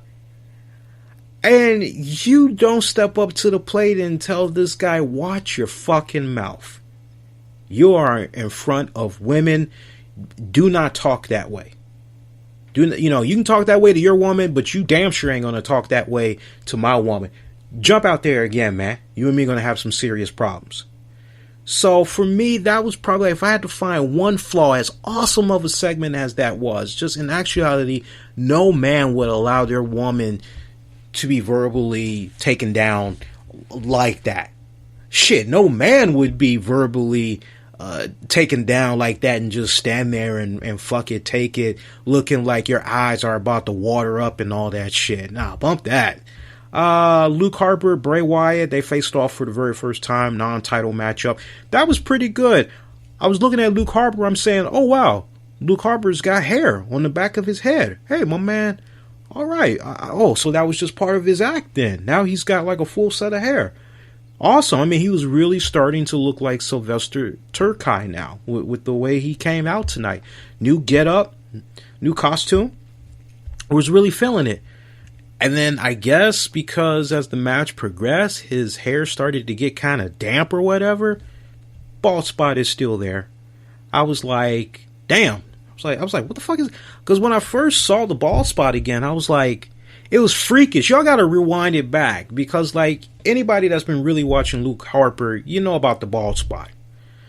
And so to see him, and you notice it off the break, as soon as he comes down to the ring and he's getting ready to do his action, you're like, oh, the bald spot's gone. Hey, he must use some Rogaine, or maybe that was just part of his act. Now he can kind of let loose a little bit, let some stuff grow out. Okay, cool. Then like you come back from a commercial break and boom, clear as day, the bald spot is there. As big as you remember it. I was just kind of like, damn. It took me off guard when I saw that shit, man. We saw Randy Orton. He popped up via Titantron at the end. He looked as though he was at the scene of where the Wyatt compound had burned a couple of weeks ago, supposedly destroying Sister Abigail. Orton basically had sent a warning to Wyatt as he had some type of a crucifix stake that he drove into the remains of Sister Abigail where she was placed. Orton basically said that he's going to end her and seal Wyatt's fate. Says he's coming for Wyatt in the WWE title at WrestleMania, and there's nothing that's going to stand in his way. And SmackDown had pretty much went off that way. Really, that was the big meat and potatoes of SmackDown for this week. Naomi had came back as well. Can't believe I almost forgot about that. She came back at the conclusion of the tag match with Mickie James, Becky Lynch, taking on Carmella and Alexa Bliss. We had saw Natty. She did come down at one point. She attacked Becky. Carmella and Bliss, they double teamed Mickie, sending her out the ring. Then Naomi had came out, got a huge pop from the crowd, and she pretty much had cleaned house, grabbed a microphone afterwards, and said that she's officially putting her name into the hat for the women's gauntlet match for the SmackDown Women's title, and she says that there's no way she's going to disappoint because she plans on winning that women's title in her hometown, and she's going to make sure that everyone is going to feel the glow. Love that. That was a really great spot. Totally unexpected. I was not expecting her to show up. There was part of me maybe thinking maybe it was going to be a surprise or something like that at Mania, but the fact that they went on ahead and announced it, I loved it. It was a really great spot. But SmackDown, definitely the one up over Raw this week, I would have to say respectfully. Hey, shout out to Epic Sports. I did a little bit of brainstorming there. So, shout out to Brendan. They also had used the Memory Remains. Yeah, we covered that one for Triple H Taker. I mentioned that one, but the one before that, WrestleMania 27, it looks like they also had used it for Whom the Bell Tolls. But I had to think about it, and I knew it had something to do with Saint Anger, SummerSlam 2003. So WWE, they have had a very nice relationship with Metallica, almost to the point I remember hearing rumblings a couple of years back that WWE actually had wanted for Metallica to perform. I remember hearing that on a couple of occasions, but I think something was real close to possibly happening a couple of years back. I don't know how many of you guys have remembered that. So some nice little trivia right there. So hopefully that'll kind of like die down the whole, when it's all said and done, Triple H just honestly, I remember him doing an interview or two with a couple of music media outlets where he was talking about some of the artists that he likes, and I do remember him professing his love for Metallica and Motorhead. The guy definitely loves him some rock and metal, so please guys, don't take that fucking personal and make it out to be something that honestly it's just not. So let's talk a little bit more, some headlines, man. So Mauro Ranallo, he's making the headlines. A lot of people are concerned about his status with the company, as for the third consecutive week in a row, he is a no-show. And this has a lot of people wondering, including myself, if maybe perhaps his final days are numbered in the WWE. Now, let me approach this from a couple of standpoints. Now, number one, I respect and appreciate everybody that looked at this situation, was well aware of the health problems that he has, mental health problems that he has, as he is bipolar. And as a result of that, there are many times where he deals with serious depression, and close acquaintances, family members have said that usually like twice out of the year, maybe 3 times, he just goes to this place where he honestly has to disengage from everybody, and he's got to find his way through that. He's got to pretty much kind of squash that himself. So kind of comes off as though maybe he's not really the best person to be around when he gets to that place, but it is what it is, respectfully. Now, we had the 1 week where Mauro was supposedly snowed in. And then the second week, we were told he was sick, under the weather, and now this third week, no acknowledgement whatsoever. Again, a lot of people concerned about what's going on. Now, he did put a tweet out. It was like right before the weekend. He basically said, I appreciate all the sincere warm wishes that have come in from everybody. My doctor honestly wants me to take a break from this social media stuff, so honestly that's what I'm doing, but just want to let you guys know, I know the love y'all are giving me, and I really appreciate it. I really respect it. Thank you all so much. That was pretty much his message in a nutshell. Now, I respect and appreciate everybody that decided, like way before this news even came about, to go there and bring up the fact that Mauro is bipolar. I did not want to touch that. I wanted to touch it last week, but in my honest opinion, I just really felt that I had no business whatsoever. Even if I was just giving an opinion, I really just felt honestly I had no business going that route. I did not want to go that route unless like 100% accuracy, okay, this is what's going on. So I didn't want to speculate. So to those that did want to speculate on this, and you got it right, God bless you. But for me personally, it was too easy of a direction for me to go. And the last thing I wanted to do was not necessarily go with false claims, but even though it was an opinion, I didn't want to go there and have so many people possibly be offended that I would go that route. But now we know exactly what's going on with Mauro, right down to the point. One of his friends, God, I can't think of his name right now, Bass Rutten. He's his friend and also his podcast co-host. He had commented on the whole situation on a show last week. He said in direct quote, yeah, he's okay. As everybody knows, he's very vocal about it. Mauro is bipolar, and sometimes a few times a year, things are going too fast, and he needs to just simply slow down. But he's doing good, and I talked to him. He's sending me funny video clips. He just sent me something. It's all in good spirits. I think he will be back to normal very soon. So you hear that, and a lot of people are kind of wondering if, like, maybe this is it for Mauro. If maybe people are kind of like thinking, well, how can you have some type of spot for Mauro after this? Because you got that young cub in fucking Tom Phillips. And I gotta say, his chemistry with JBL and Otunga, even Otunga kind of stepped it up a little bit tonight. They seem to be gelling a little bit well as a three-man. Do I miss Mauro? Hell to the yeah. I really do miss Mauro. And who knows, maybe the past couple of weeks that I've noticed he's been a little bit more silent than on other episodes. Maybe it kind of plays into what I was talking about. But you've had Mick Foley and other people comment over the years. That is a very stressful position to be in as a commentator, because you have all different types of people in your ear, and heaven forbid you got Vince McMahon in your ear, because you do something wrong, he's going to be yelling at you to the ends of the earth, supposedly, unless he's mellowed out over the years. I've actually got to go back and I got to pull up the interview that I had did with, what was the guy that was down in NXT? He was Rich Brennan.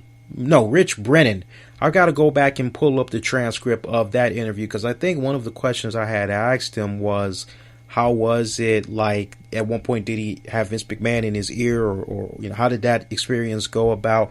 I've got to go back and see what he has said with regards to that, because I believe Vince has mellowed out. Not really sure, so don't quote me on that. But regardless, look, Mauro is not going to be fired because of what is 100% without a doubt a mental condition that he has. And let me tell you something. For WWE to go that route, they would leave themselves severely exposed to a multi-million-dollar lawsuit from Ranallo and Camp. So I do not see that happening whatsoever. Now, what I can tell you guys is 9 times out of 10, remember now, we all need to remember this, Michael Cole is the one that was looking for new commentators, and he said it himself. He was searching the globe, and he really loved him some Mauro Ranallo. Michael Cole is the one that brought Mauro into the fold. So I would think, if anything, one of Mauro's biggest supporters right now, biggest advocates, is 9 times out of 10 coming from Michael Cole. And honestly, I think long before Mauro had signed this contract, I think WWE knew exactly what was going on. I don't think this is something that Mauro hid. I think they all knew exactly what was going to be coming about. And quite honestly, I got to give kudos to how the WWE is currently handling this right now. I don't like all the speculation that's out there. And to the point, I just wish that WWE would go on ahead and they would release some type of a statement on their website, just basically saying Mauro Ranallo is taking off for the next couple of weeks to deal with some personal matters. But when he has everything resolved, we honestly look forward to seeing him take his rightful place Tuesday nights at the SmackDown commentating table, announcing some of the best action that you'll see on the USA Network every Tuesday night. I do wish they would put some type of a statement out like that, a defiant, strong statement out like that. That way it can just silence all this speculation that's coming about, because sadly we're going to have some wrestling websites try to look at this and create their own little fake news, try to put their own little unique spin to it, all that jazz. I think in my heart of hearts, if something really was at a crossroads between Mauro and the WWE, Mauro would have gone on ahead and said something by now. Do I think he's on the chopping block? No, I do not feel he's on the chopping block. It's not happening. Even if WWE wanted to go there, given everything that's currently going on with Mauro right now, no. The timing of it would just fucking stink. They're not going to do it right now. They're not. And again, I need to remind you all, Mauro did sign a multi-year deal with the WWE, so allows him to go do other things on top of providing commentating for the WWE. Hey, this type of stuff, it happens. I just really think it's interesting how WWE is just really being top pros in dealing with this. And if I could just actually make a suggestion to the WWE, it would be in the very near future. And look, I am not trying to say this and create good PR for the WWE and all that, but hear me out for a second.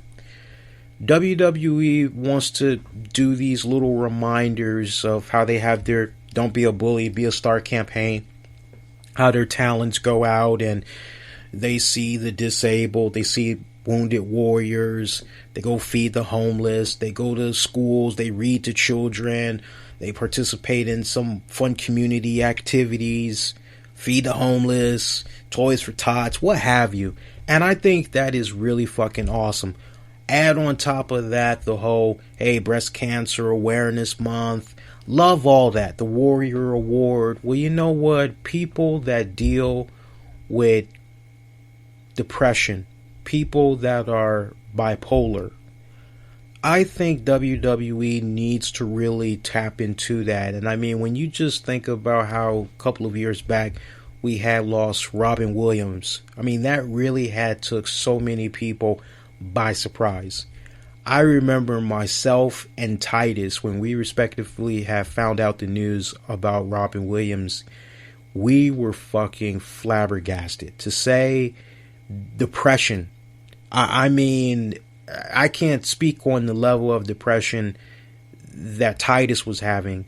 Only he can do that himself. But me, respectfully, I remember when I found out about his passing, I was just like, going into that whole weekend, my girl will tell you, I didn't want to talk to anybody.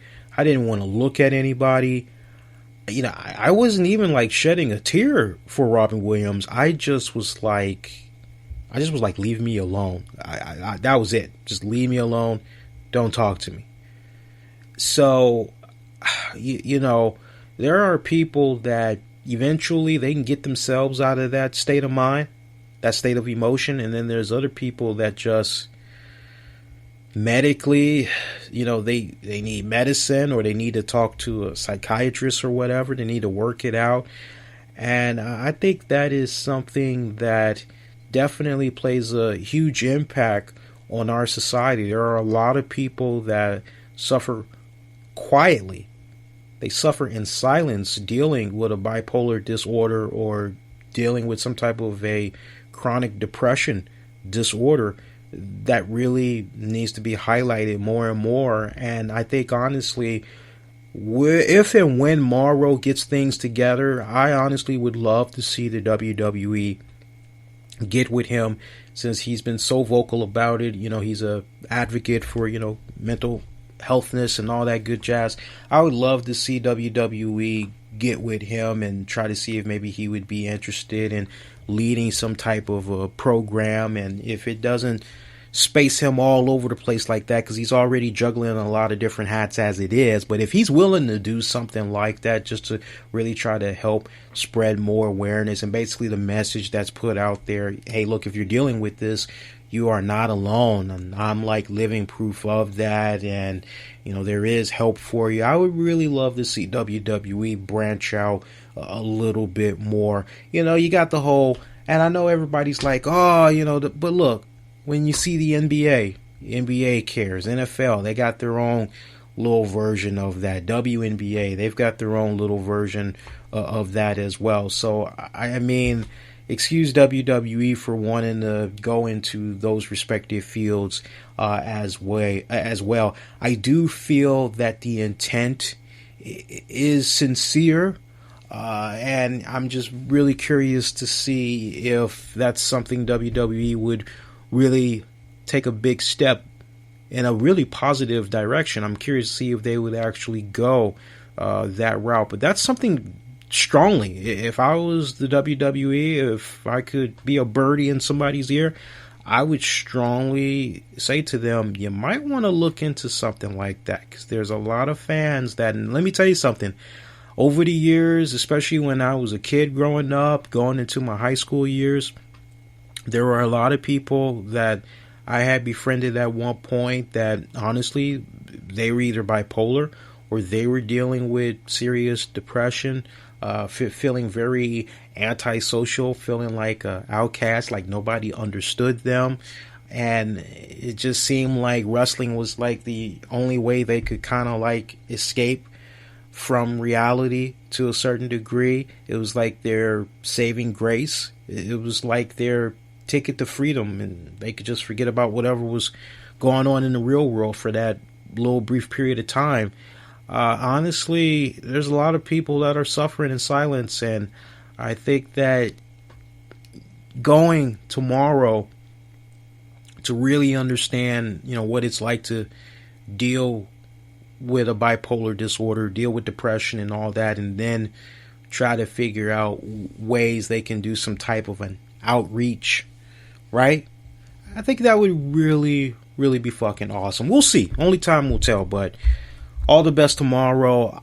Take your time, man. That's all I gotta say. Take your time, get your things in order, get your house in order, and take your time. I mean, the fans are always going to be there, man. So, some other news that came about on a lighter note. I see Eva Marie has respectfully been making the headlines. Now, this was first reported by my good friend Raj Giri over at the WrestlingInc.com website. And apparently this has to do with Eva Marie.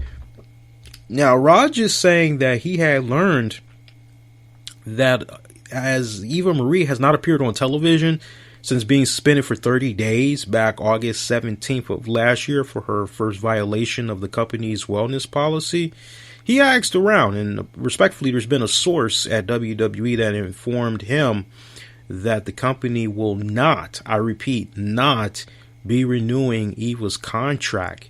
Eva had been with the company since 2013 and was a featured cast member of Total Divas for about 6 seasons.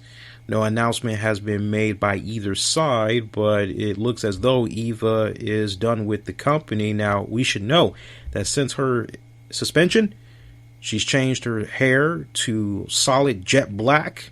She's also filmed 2 movies not connected to the WWE. She's also stopped mentioning wrestling on her social media accounts, instead posting messages related to her movies and direct fashion line. She's also removed references to WWE on her Twitter profile, although WWE Superstar still appears on her Instagram account. So, excuse me, guys. As you all recall, she was drafted on SmackDown as part of last year's draft back July 19th. She worked a respected angle where she'd fake injuries, suffer wardrobe malfunctions just to try to avoid having a match. And shit, I mean, honestly, the last few handful of times we saw her on WWE programming wasn't really doing that well, man. I mean, she was getting heckled, she was getting booed, all that, and I told you guys, any reaction is better than no reaction at all, because to not get any reaction from the crowd, that kills your longevity. Any longevity you hope to have in the ring, it gets cut dramatically, because then at that point, you're just on borrowed time before you're part of the whole chopping block. So, to hear this news come about, with Eva Marie. First off, kudos to Raj for getting this piece of news. Raj has spent respectfully many years doing his thing at the Wrestling Inc. site. And Raj is one of those guys. I can vouch for Raj. Raj is one of those guys. He will not run with something unless he has checked with his sources and he's pretty much heard it directly from that source. He always tries to go with good, credible people when he gets ready to report the news. And unlike some wrestling websites, if a scenario occurs where the information is inaccurate, a lot of wrestling websites, they won't issue a apology correction to a previous article they reported. Well, Raj has got to be one of the few people that will jump out there and say, hey, made a mistake, fucked up, here's the correction, and deal with it. So I'm trusting this information that he had got. Right to the point that, seriously, when I think about Eva Marie, when it's all said and done, look, beautiful looking woman, really gorgeous fucking woman. You just looked at her and you're like, fucking money. You're like, money, I can do some stuff with this girl. That's a great fucking look. And what have I always told you all respectfully? I know we've had some people that have said, oh, she can't act, she can't this, she can't that. Let me tell you something. When you have a gorgeous face like that and a slamming body like that, you can go pretty far. Look, nobody thought that Olivia Munn, I mean, come on, rewind it back. If you'd have told me 10, 15 years ago, Olivia Munn would be in a fucking X-Men movie and she'd be Psylocke, I'd say bull fucking shit. But she respectfully has been coming into her own as an actor. I'm not saying she's Sean Connery or fucking Warren Beatty good or anything like that, but she respectfully has been coming to her own as an actor. So I give her a lot of props. But when you have the type of looks like Eva Marie has, I always felt in my heart of hearts from the first time that I saw her, why the hell is she wrestling? With looks like that, she should be doing daytime soaps. She should be on the front cover of Maxim, Sports Illustrated. She should be like in the Hooters competition. She should be a runway model. I mean, I was going like every single fucking route, other than her being in a wrestling ring. So I always got the impression when I saw her that, man, you ain't really serious about being a damn wrestler. Come on, stop faking. I always got the vibe, my 2 cents from a distance, but I always had got the impression that she was only using the WWE as a stepping stone to improve her portfolio of, oh, well, I was seen on this show every single week that attracted this many viewers and the ratings were blah, blah, blah. I always felt it was just a niche that she was putting on a resume and that basically she was just using that position to try to connect with the right people to eventually put herself in an even higher position, like the overall end game for her career and what she wanted the most in life when it's all said and done. So 32 years of age, that's still pretty fucking young. I mean, think about it. You look up her history. She was playing soccer for California State University. And then she started getting into modeling. She started getting into acting. She started doing some promotional work. So there's the early signs right there for you guys. She graduated with a Bachelor of Arts in Business Management and has a minor in Human Resource.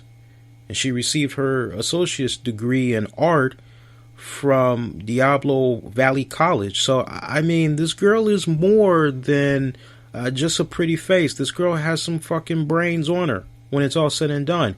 Now, when you look up her wrestling history, I mean, there ain't no fucking, oh, well, she was on the independent scene in the mid-2000s. No, I mean, WWE was pretty much it. It was that was it. Everything just pretty much started with that. She got signed to her WWE developmental deal. She went down to the Performance Center in Orlando. She began training, and then just boom, out of nowhere, she was announced for E's new reality show, Total Divas. And I mean, honestly, from there, next thing you know, we saw her make her main roster debut on July 1st. She was in a backstage segment with her fellow Total Diva co-stars. Then we saw her, the rest of the Total Divas cast. They had appeared on Miz TV like about a couple of weeks after that, where she had slapped Jerry Lawler. Then you had, upon the debut of Total Divas, what was that, July 2013, Bellas, they had this feud with their co-stars on the show. I think it led to a SummerSlam Access partner and a tag team match against Natty and Maria Menounos. I believe Eva Marie was supposed to be like part of that whole deal. I think she was part of that. My memory kind of escapes me right now. So, I mean, she really got thrown into the mix very, very fucking early. Now, look, I've always been a firm believer that when opportunity knocks, you gotta fucking smash, grab, and take it. Take it for yourself, man. Also, at the same time, I've been a firm believer that if you have not gotten down the basic fundamentals and you have not been given enough time to do trial and error, so that at least when it's finally time for you to get that green light, you are just, boom, it's nothing but a home run, you're destined for failure. I understand back then what WWE was thinking, but honestly, I'm sure if they could have done a couple of things differently, they probably would have. But, you know, they really did not do right by her at the very beginning. But then you had the saving grace come about where you had Brian Kendrick. He trained her. A little bit of stuff that we had saw of her down in NXT when she popped up looks as though she was kind of coming along, still getting booed, still being heckled, all that. Hey, as I said, any reaction is better than no reaction. But I tell you what, man, it really just kind of came off to me, my 2 cents from a distance. But honestly, she really always came off to me as an individual whose heart really was not in the business whatsoever. Because let me tell you something, and from the stuff that we saw of her on Total Divas and just the body language she would have outside of the WWE interviews and all that other jazz, she really just came off like, look, I enjoy the cameras, I like this part that I'm playing and everything, but yeah, you know, it's just a role that I'm doing. I'm just here to show up, just do the work, and you know, I just want to do my thing for the camera, and that's pretty much it. That's just honestly how she always came off. So would I be heartbroken if she did decide that she was going to leave the WWE, or in this case, WWE does not plan on renewing her contract? Well, it's not the end of the world. I'm still going to be sleeping rather good at night. I think the days of WWE signing women that just look like pretty fucking faces, I think we may now kind of get to that point where if Triple H can have it his way, look, you really got to show me some serious heart. You really got to show me some serious desire that you really want to be involved in the WWE, that you really want to be a women's wrestler, because this is not just about getting in front of a camera and looking all dialed up. It's a lot more than that. Yeah, you are performing a role, but you got to come in here and you got to have some serious fucking skill. I think this is a growing, painful lesson, and it just needs to be a constant reminder to the WWE. Stop this whole notion of, oh, that's a pretty face, let's offer them a contract, because when it's all said and done, sooner or later you guys are going to get burned. I don't need to give you guys a history lesson on all the women that WWE kind of was like, oh, we got this girl kind of young and man, we're set. And it kind of like backfired. The shit like blew up in their fucking face when it's all said and done. So, man, you know, honestly, I wish Eva Marie the best. Like, is she the next Angelina Jolie? I don't think so, no. If I were a betting man, no. Is she maybe somebody we're going to see on daytime soaps, or maybe hook up with Tyler Perry and maybe do something? Maybe. I would not be surprised if maybe we saw her have some type of small role on Empire. Or what's the other show opposite of Empire? I can't even think of the name of it. You know the show I'm talking about. It Sparkle or whatever the fuck that damn show is with Lenny Kravitz, Queen Latifah. You know the other show I'm talking about, opposite of Empire. I could maybe even see her do something like that. They still do rap music videos. Maybe she can shake what she got for a music video or whatever. But other than that, man, I mean, I'm fine. I honestly don't care. I don't. When you present to me an individual that shows off the body language of they really do not have any heart, they really do not have any desire, that makes me, and that's going to make everybody else go, well, shit, if you're not really taking this seriously, then, well, shit, why should we care? So, it is what it is with her. Other than that, speaking of young girls and all that, let's talk about Paige. So, Paige, she had finally released a lengthy message about what had went down with those leaks. She had announced on her social media account the following: I made a big mistake. Huge. I put my trust in the hands of someone that took advantage of a young girl years ago. It was my mistake, and I'll always take responsibility. All right, I like that first part. You're accepting. That's good. But the one thing that was the hardest was thinking my husband is going to leave me. My family will disown me. But I'm blessed beyond words to have a family and a husband that stuck by me because they know who I am. They know I am not a bad person, and they held my hands through hell. Because as my husband says, you may feel like the devil is throwing you into a storm, but just remember you are the storm.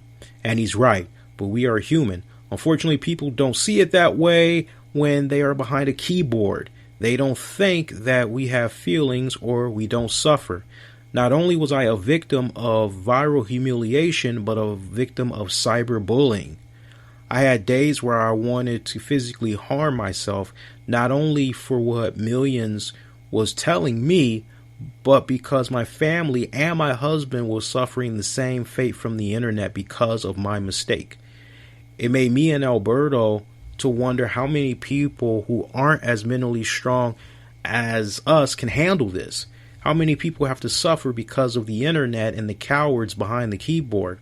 Or how many men and women have fell into the same trap as me and made those mistakes? That's why we are taking this massive negative and making some kind of positive. We want to bring those people to justice and also take down the ones who are trolls, with the lack of a better term. Bring awareness, bring help to those who don't have the tools or the mental strength to do this themselves.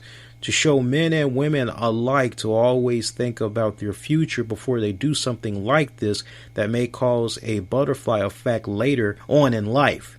Now I know through all of this, no one will make me feel bad about my mistakes. I already know what they are, and I already feel bad. But Alberto and I together can also make a change. My mistake could help people's future. Think before you act. Anyways, onwards and upwards, only happiness. No longer talking about anything, just looking into the future and being happy. I mean, come on, I'm getting married. How can I not be happy? Very good words from Paige. Now, would you guys like to know what Alberto Del Rio said? Because, like, this is like night and day. You're going, wow, for a girl who's like 24, 25, 26, and she's coming off like this mature. Wow, way to accept responsibility and all. Okay, nice. Would y'all like to hear what Alberto Del Rio had said? This shit is like night and day. And then I'm just gonna have a nice big go for it here. So here's what Alberto had to say. Now, first off, he had announced, like right when this shit went down, that he was pulling out of that respected weekend, or this weekend's WrestleCon in Orlando, Florida. And he basically said in a statement that due to the invasion of their privacy, he wants to be home with the person that needs him more at the moment and the family. And he basically had thanked everybody for their support and that he'll see them next time. All right.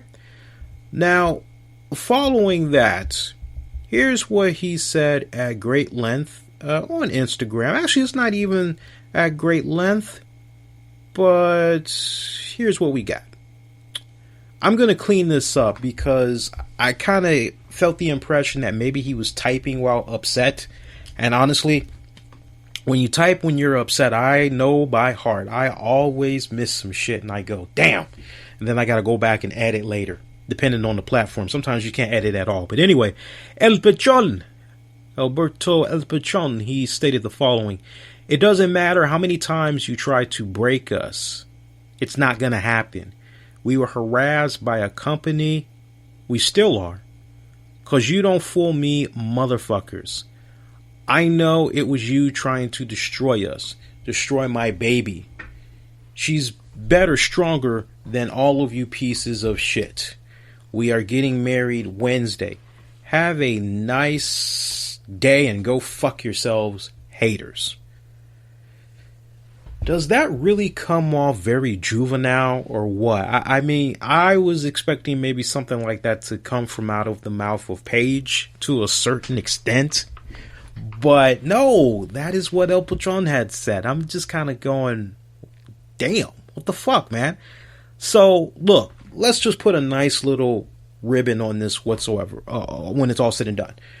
So I get the impression that maybe Alberto feels WWE maybe had some type of a hand in these leaks, and it was like maybe one of their last ditch efforts possibly to try to have the couple break up. That's kind of like the vibe I'm getting when I read this. And honestly, if that's what Alberto is thinking, that's a serious reach. First of all, like, that really doesn't make any sense to me whatsoever. I think the last thing on WWE's mind is, okay, let's go on ahead and release these series of sex tapes. And surely that will make Paige get away from Alberto Del Rio. No, I think on the contrary, what possibly maybe have happened, maybe you had people in the WWE, and maybe Alberto is reacting to this standpoint, which I think if I were a betting man, this seems to be a little bit more accurate. Maybe some people in the WWE quietly try to reach out to Paige, because after all, she's still under contract to the WWE. And maybe they were like, look, this shit that's going down, I mean, look at all this stuff that's pretty much happened ever since you kind of like linked up with Alberto. And are you really sure you want to? I wouldn't be surprised if maybe there were some people that came out of the woodworks trying to reconvince her that really she needs to get away from Del Rio. And honestly, in most situations, if you got somebody that's always telling you, oh, well, you should leave him. Well, no, you should leave her. No good for you, blah, blah, blah, blah, blah, blah. And what do you think is going to happen if that couple really respects one another and there is always a open line of communication? They're going to be like, hey, you know what this person has said when I was talking to them earlier and I brought up some of our problems? Well, yeah, they said I should leave you. And, well, damn, why would they say something like that? What the fuck? Then that person is going to start feeling a little bit of animosity. God's the honest truth. So for this shit to go down, I think maybe, I honestly would be surprised. Tell me something I don't know. With the accusation of WWE possibly behind the leak? Nah, I got to shoot that little conspiracy theory down. I don't even believe that. I really, really don't. To the point, I still am at a position right now tonight where, I feel bad for Brad Maddox to a certain degree. I wish he'd release a statement. But you think about all these celebrity leaks that have come about. Honestly, I think Paige is off the hook now, because when it was just Paige, you're like, But then when you see all these other leaks that came about, you got the Victoria leaks, you've got who's the girl in TNA? I can't think of her name right now. I don't know if it's Ashley or what, but some girl in TNA, Allie, maybe it's Allie. Some pics of her had leaked. Melina, some pics of her leaked. Caitlyn, some pics of her leaked. All of them looked pretty, it was okay. Probably the ones that was funny the most was the Victoria one. I mean, she has no bra on and she's got panties and she's just got her legs spread and she just has this sad puppy dog looking face. Like, do I really have to take this picture? Can't we do something else? I really don't feel comfortable doing this. That's exactly how she looks. And then there was one where she was proceeding to give a what's the right word I can use? So, well, shit, you all are usually pretty cool. I see the age range. She was going down on her boyfriend. That was just a damn sad, depressing photo to look at. I mean, she just looked like, honestly, she looked as though she had like a bad cold. And the guy was like, "Hun, it's not going to take care of itself. Come on now." I mean, that's exactly how she looked in the photo. She looked like she was coming down with a bad cold, and she really did not want to be doing that. The Caitlyn photos and all the other photos, I really wasn't like, there wasn't anything special. It was like you kind of saw at some point either some of those girls did some spreads with Playboy or outside of Playboy. I'm not really surprised by that type of material, but honestly, look, I said it before, and I've always been consistent with regards to this, with regards to Alberto Del Rio and Paige. If they feel in their heart of hearts they want to be together, they want to plan the rest of their lives together as a married couple, and they want to have children and all that, God bless them. More power to them. It is not my place. It is not you all's place to tell them what is best for them in the personal lives that they have with each other. When it's all said and done, we are just outside, and the little bit that we kind of know, even at that, it's not warranted enough for us to be an expert to try to speak on that. I have always been consistent with this. I don't care what happens outside of the ring, to a certain degree. What I ultimately care about is when I turn on my TV, you're there, you're entertaining me, and I'm just pretty much feeding off of that. And if the performance ain't on point, hey, that's my realm. I know why the performance is not on point, and I can speak very passionately about that. But all this other stuff, I can offer advice to a certain extent. And, quite honestly, as somebody that has been there, done that, have been told, don't get with her, she's no good for you, Chico, all this other shit.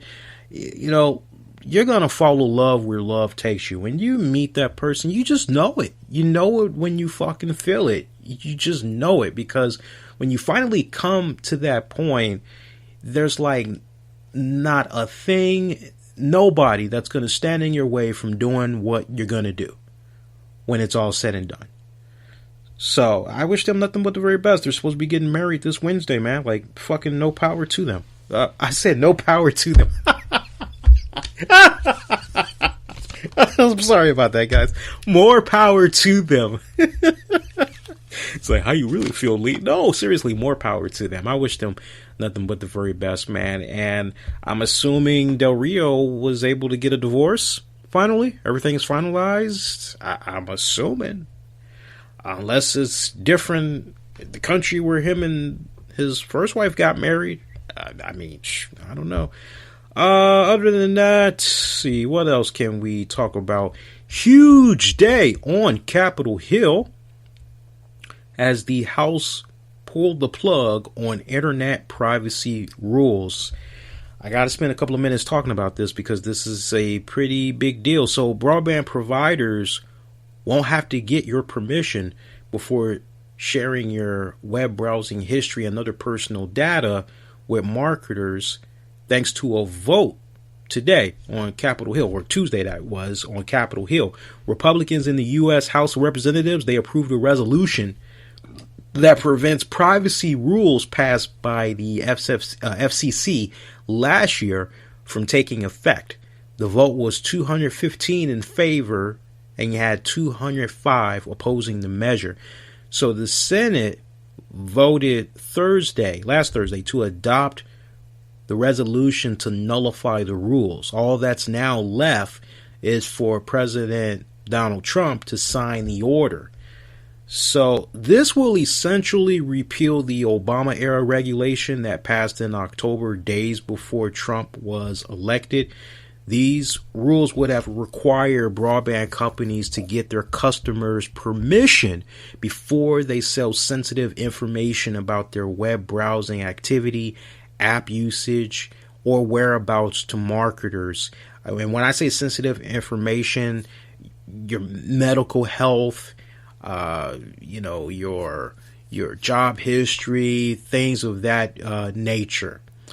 So because Republicans use the Congressional Review Act, which is basically a tool that enables lawmakers to expedite bills to reverse recent regulations, it also prohibits the Federal Commission's it also prohibits the Federal Communications Commission, the FCC, from adopting similar rules in the future. Now, there's probably a lot of you guys that's hearing this, and it kind of sounds like wah. Here's why you should care about this.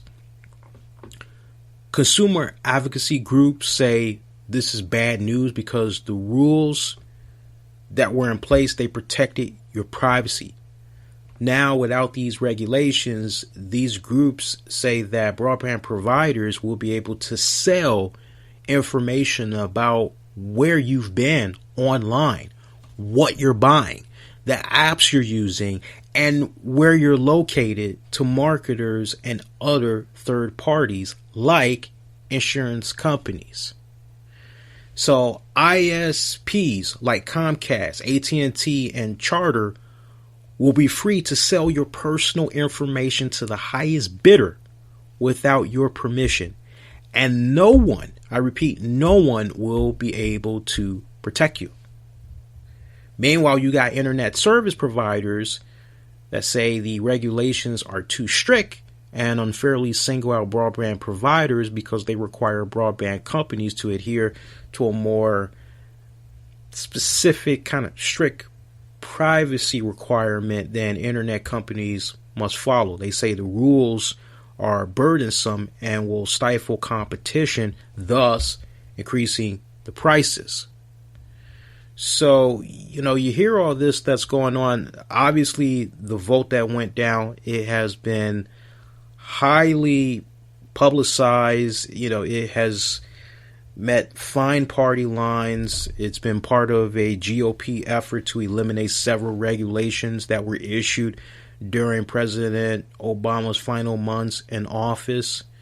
And it just comes days after Trump's plan to repeal and replace Obama healthcare had failed. So, this is really, really troubling times that we're in right now in North America. I mean, when I first had heard this vote go down, first thing I said was shit. Because now you're going to have all these other companies, they're going to be able to do this. So, I mean, when you see shit in the mail now, and I hate that. I don't know about you guys, but I got a pet peeve. I hate receiving pamphlet mail bullshit. And it's like, wait a minute, I didn't sign up for this shit. Why am I getting this? And I know I didn't sign up for it. It's because my information was sold to some high third party fucking bidder. And they're giving me this shit. It's like no different than like when you go online and I don't know, maybe you're trying to apply for something and your information is shared with a third party and now you're getting all this bullshit email garbage and you're like, I didn't sign up for this shit. Unsubscribe. And you hope that with enough unsubscribing that it'll die it down. So these are some really interesting times that we're in right now. I can't help but wonder like what's next, because I know for the longest time there was supposed to be a scenario occur where I think our internet was supposed to be taxed.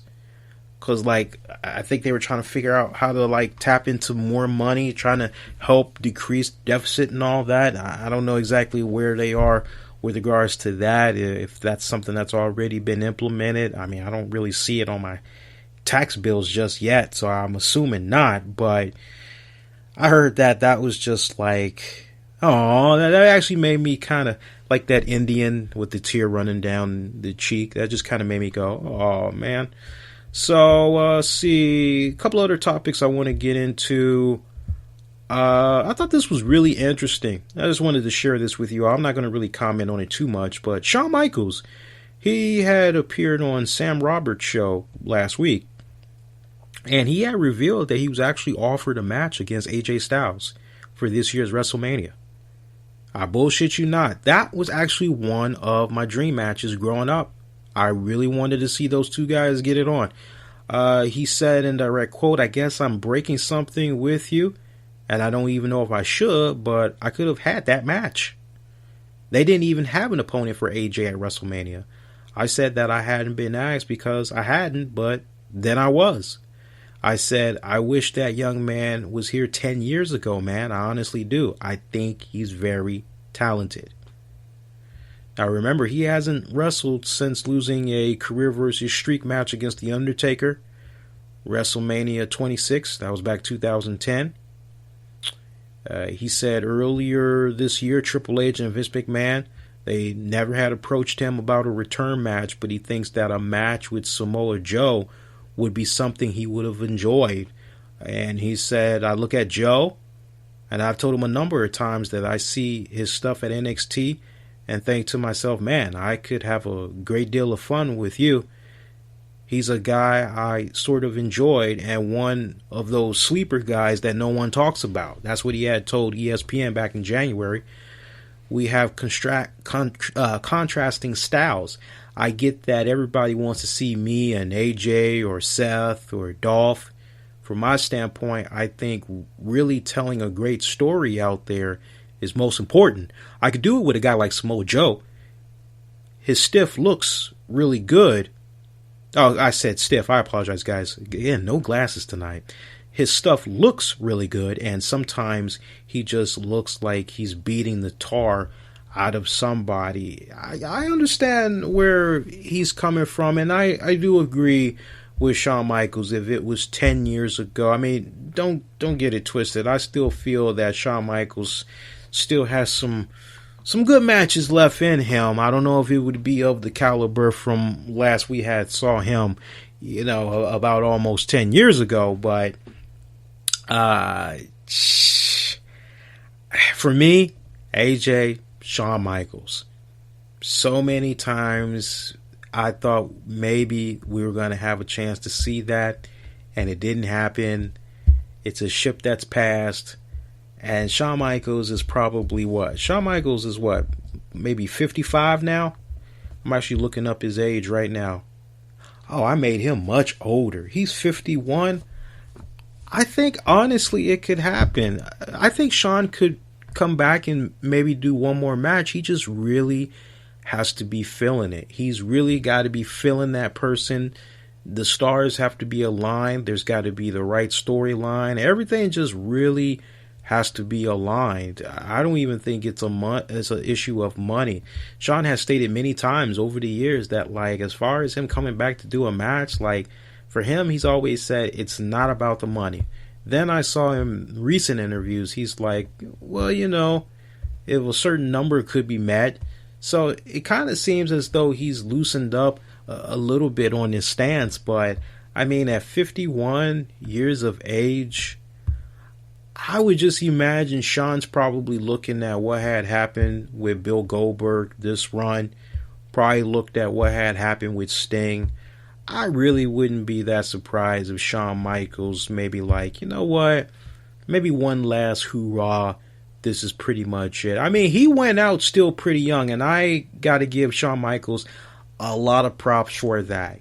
Because what always is so heartbreaking for me is seeing a lot of my favorite wrestlers that I grew up watching in the 80s and now I see them all, they're either in their mid-late 50s, mid-late 60s, and they're still going out there, they're still going on the independent scene, and they're still doing all these matches, and now they're doing it on a much smaller scale. They're doing it in gymnasiums, things of that nature, and it's just so heartbreaking. It's so sad watching them perform, especially when they're not like at the point that they were when you saw them in the 80s as a kid, and you're just like, damn, you know they're doing that shit for peanuts, and they're trying to do what they can to pay the bills, you know, pay a little something, and some of them, honestly, they just can't let that go. They still got to try to get that buzz, that high from somewhere, because it's the only thing that still makes them feel kind of important, still makes them feel kind of relevant to society and all that. So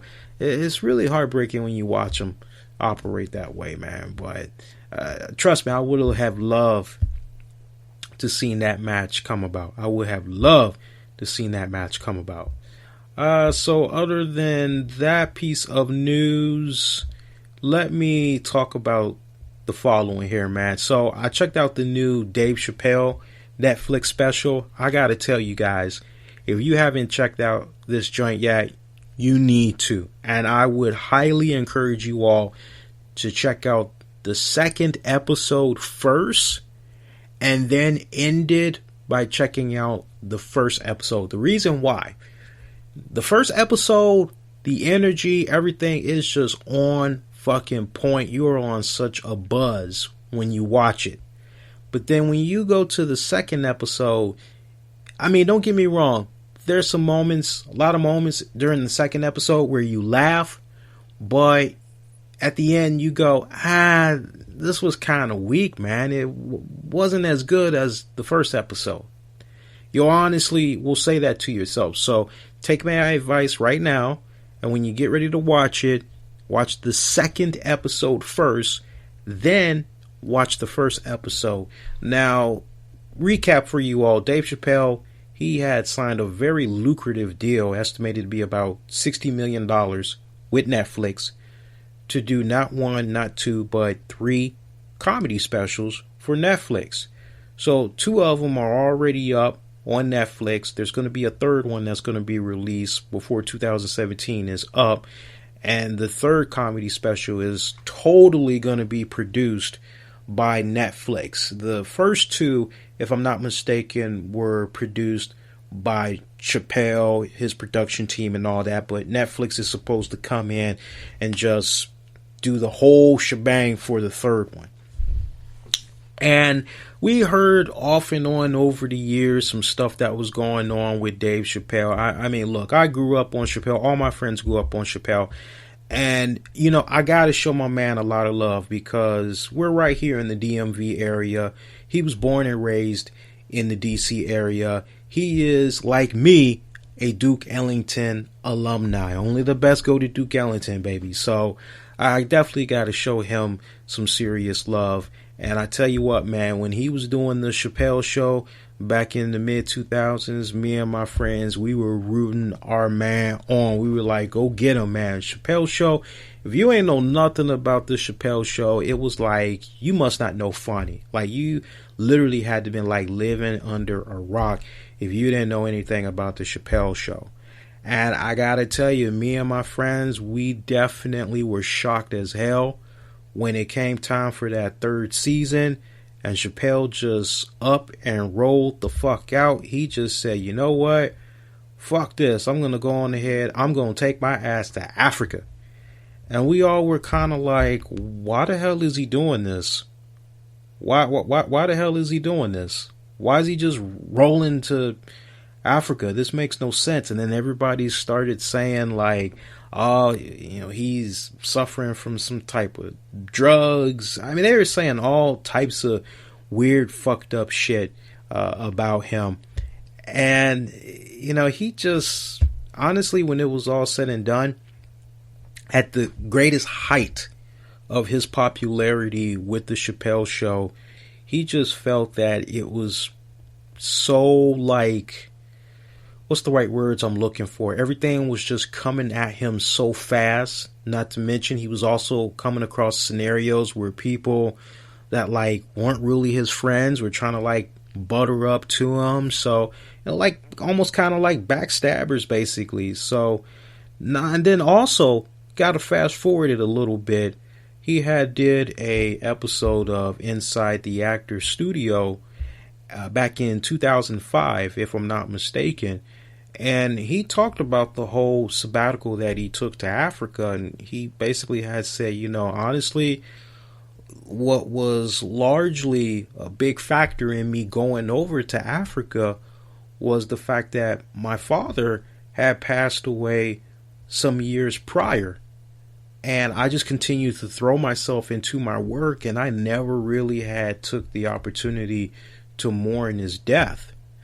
And with regards to the rumors about drug or psychiatric treatment, he pretty much has said, like, man, none of that shit was true. And quite honestly, right when I was about to come back from Africa and, you know, maybe try to get the ball rolling again with the show and all that, I find out these terrible things that the tabloids and everybody else was reporting.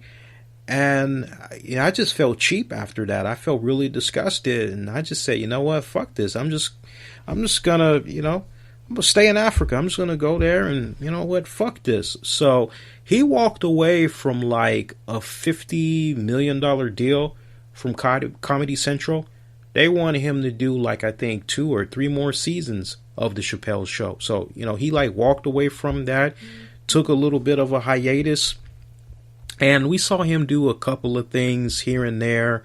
I know the Dave Chappelle block party, that really comes to mind, that had happened in Brooklyn. You know, sporadic TV appearances here and there.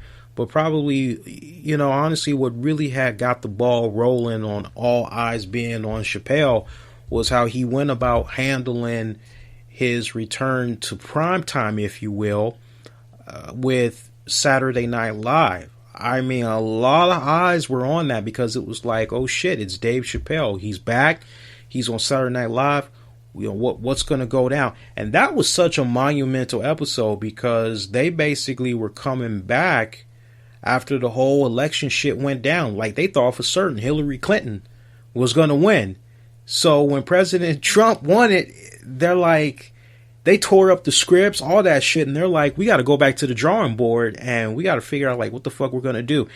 And Chappelle had delivered probably one of the most memorable, funniest, awesome monologues in modern Saturday Night Live time. And his appearance on there, honestly, I think it had Hollywood open their eyes, the big shots, and they're like, wow, Dave still fucking has it.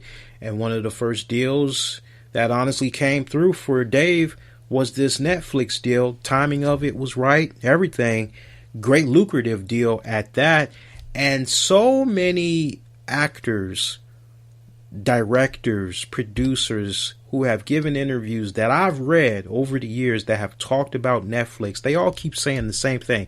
Netflix are such great fucking pros.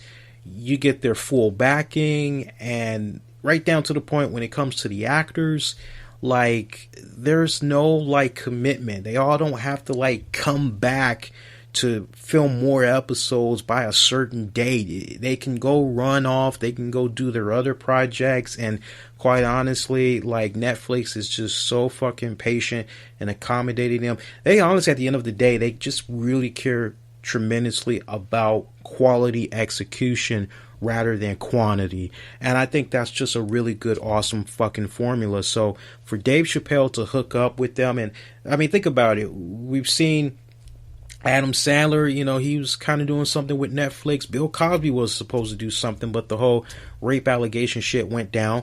Chris Tucker, he did a Netflix comedy special that was met with mixed reviews and all. But Dave Chappelle, he really hit a home run. What Dave Chappelle proved to me in his comeback with this Netflix special is that even though so much has changed in the world around him, he's trying to make sense of it all, but he is still the same Dave Chappelle that we've like come to know and love. He's trying to adapt with the times, but he's still a little bit of a throwback. He comes off like a nostalgia act, that is from the wrong era. And I say that respectfully because when you hear him go through a lot of his monologue through the specials, you got the crowd, they're just kind of like, oh my God. And then like right down to the point, you can see a lot of people's facial expressions and they're like, can't believe this guy has said that. And at one point he tells them, hey, lighten the fuck up. You guys know what you're getting yourself into here. Come on now, work with me. So, you hear him say stuff like that to the point. I remember there was like this one millennial that he was referring to because he was asking what was his age and all that. And Chappelle started making like these points. And I don't know if it was that same young man. It was like a white dude. But I remember like when they would do like a pan shot and Chappelle would be right there on the stage, but they would kind of do like a backup shot. You just saw this white guy who just was not laughing at any of the jokes. And I don't know if that was the millennial Chappelle was talking to or what, but Chappelle's comedy, it hasn't matured in a way where he's like really, really caught up with the times. He still feels like mid-2000s Chappelle. Now, for a lot of you guys that's hearing that, you may be saying, well, shit, sign me up. I was quite surprised that there were a lot of people that were greatly offended by a lot of the things that he said during these specials. Like, there was this one reporter, I couldn't believe it when she had wrote what she had wrote about him. But she basically had said, it's from Jamelia King. And she basically had said that, in a nutshell, Dave Chappelle's humor with regards to the transgendered community, it should remind us of one thing: masculinity is fragile. And just the fact that he was mentioning a gay superhero and some transsexual boss that supposedly had put her damn junk on the table to get people's attention, basically. And she's not a lesbian, for those of you that's maybe wondering. No, she's a mom. Now, some of you may be saying, well, Lee, that don't mean nothing. But for me, I really did not pick up any type of transphobic paranoia, Dave Chappelle having masculinity issues. I wasn't picking any of those things up whatsoever. To each its own. I mean, I think that's just being a little bit too over analyzing. I think that's being a little bit too critical, respectfully. I mean, it was a decent article that she had wrote otherwise, but I just really feel it was a little bit too critical. But if you ask me for my honest 2 cents, I thought it was a nice, refreshing throwback. Dave honestly proved to me that he is still the fucking king of comedy. He's still one of the kings of comedy. And I'm actually glad that he's back. A couple of days ago, he was seen crashing Chris Rock comedy joint, and the two of them were just going back and forth for like about 90 minutes. And now you got a lot of people hoping that like maybe these two will go on tour together. Yeah, I'd pay some serious money to see that. For those of you that maybe are interested in seeing Dave Chappelle, I'm looking at the dates right now, and it looks like he's going to be in Texas for the most part. So you have March 29th, he's going to be at the Austin City Limits Live. That's going to be at 7 p.m. Eastern. On the 30th, Thursday, he's going to be there again at the same time. He's also going to be there Friday at the same time. Saturday, he's going to be at the Red Rocks in Morrison, Colorado. That's Saturday, July 15th, by the way. And on September 1st, he's going to be in Irving, Texas at the Pavilion at Irving Music Factory. So you guys want to, check him out, go check him out. Hopefully there'll be some more dates that's going to be forthcoming. But honestly, I'm glad that the man had took his time, really tried to get himself in order, try to take care of himself mentally, physically, spiritually. And honestly, if I can give Dave Chappelle some solid advice, just keep going at the pace that you're going, man. I mean, when you got the whole world coming to you, when you were like so fucking young back then, that's a lot of pressure. That's a lot to fucking handle, all coming at you at once. So especially with what happened with the passing of his dad and all that. I mean, honestly, I understand. I always understood why he stepped away. Honestly, now that you're kind of getting back into the fold, just keep chipping away at it. Just go respectfully at your own damn pace. Be smart about the projects that you want to take part in, and fucking God bless you, man. More power to you. See, other than that, all 30 names of the participants for the Andre the Giant Battle Royal, they are as follows. We have Braun Strowman, Sami Zayn, Big Show, Dolph Ziggler, Apollo Crews, Jey Uso, Jimmy Uso, Chad Gable, Jason Jordan, Mark Henry, Titus O'Neil, Goldust, R-Truth, Curtis Axel, Primo, Epico, Bo Dallas, Tender My Balls, Rhino, Heath Slater, Mojo Rawley, Kurt Hawkins, Tyler Breeze, Fandango, Simon Gotch, Aiden English, Callisto, Victor, Connor, and Sin Cara. Again, those are your 30 participants in the Andre the Giant Battle Royal matchup. And in some other news I can share with you all, I think I'm going to go on ahead and I'm going to end it on this note, because I've pretty much covered every single topic I wanted to cover, and it looks like tonight's show is going to be about almost 3 hours when I get done editing. So Wiz Khalifa, I'm not really sure how many of you guys had heard about this, but he had created a serious fucking shitstorm that ruffled a lot of people the wrong way. Did you guys hear about this? He's now doing damage control, kind of, as he sparked controversy when visiting Pablo Escobar's tomb during a recent visit to Colombia. Khalifa was in Medellin. Is that how you pronounce it, guys? I need your help. Medellin, to perform at a music festival, and he stopped by the infamous drug lord's resting place to smoke a joint and take a picture of Pablo's gravesite. The post showing the actual headstone was surrounded by nice arrangement of flowers, and it's since been removed from Khalifa's account, and the images of him smoking, those remain intact. He also took a picture of himself in front of a condo complex that he was standing in front of, where Pablo Escobar had once lived. And this had a lot of people pretty pissed off, in particular Medellin's mayor, Federico Gutierrez.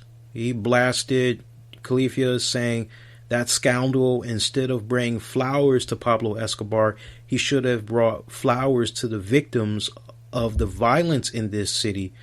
The mayor then demanded Khalifa offer an apology to the city and noted he was not welcomed back. Colombia's drug violence, as you all know, it surged significantly during the 1980s, especially with the cocaine cowboys and all that.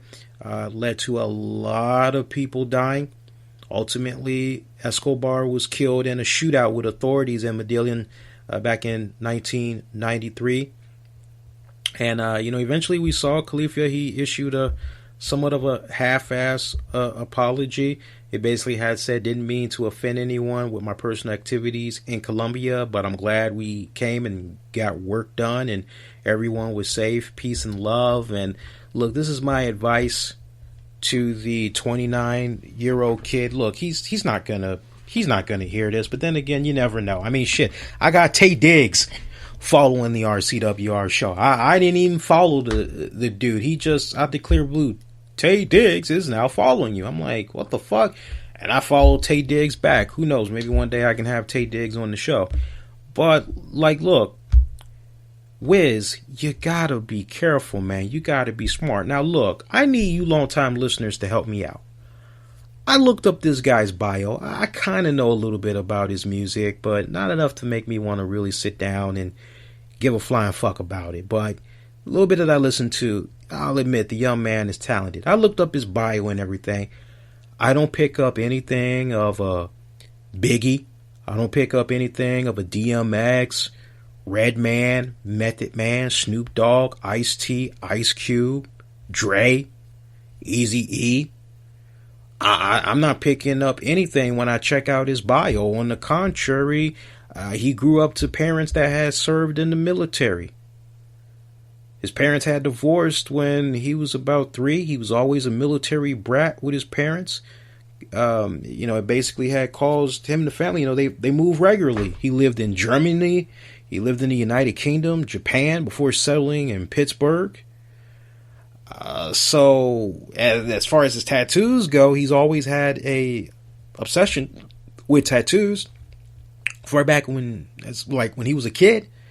So he's always wanted to get tattoos, and eventually got his entire body covered in tattoos. So, but like when it's all said and done, like there's nothing like this guy was shot. This guy went through some fucked up shit on the streets, man. This guy was slinging dope. This guy was selling pussy. This guy was a pimp. He was pimping out women.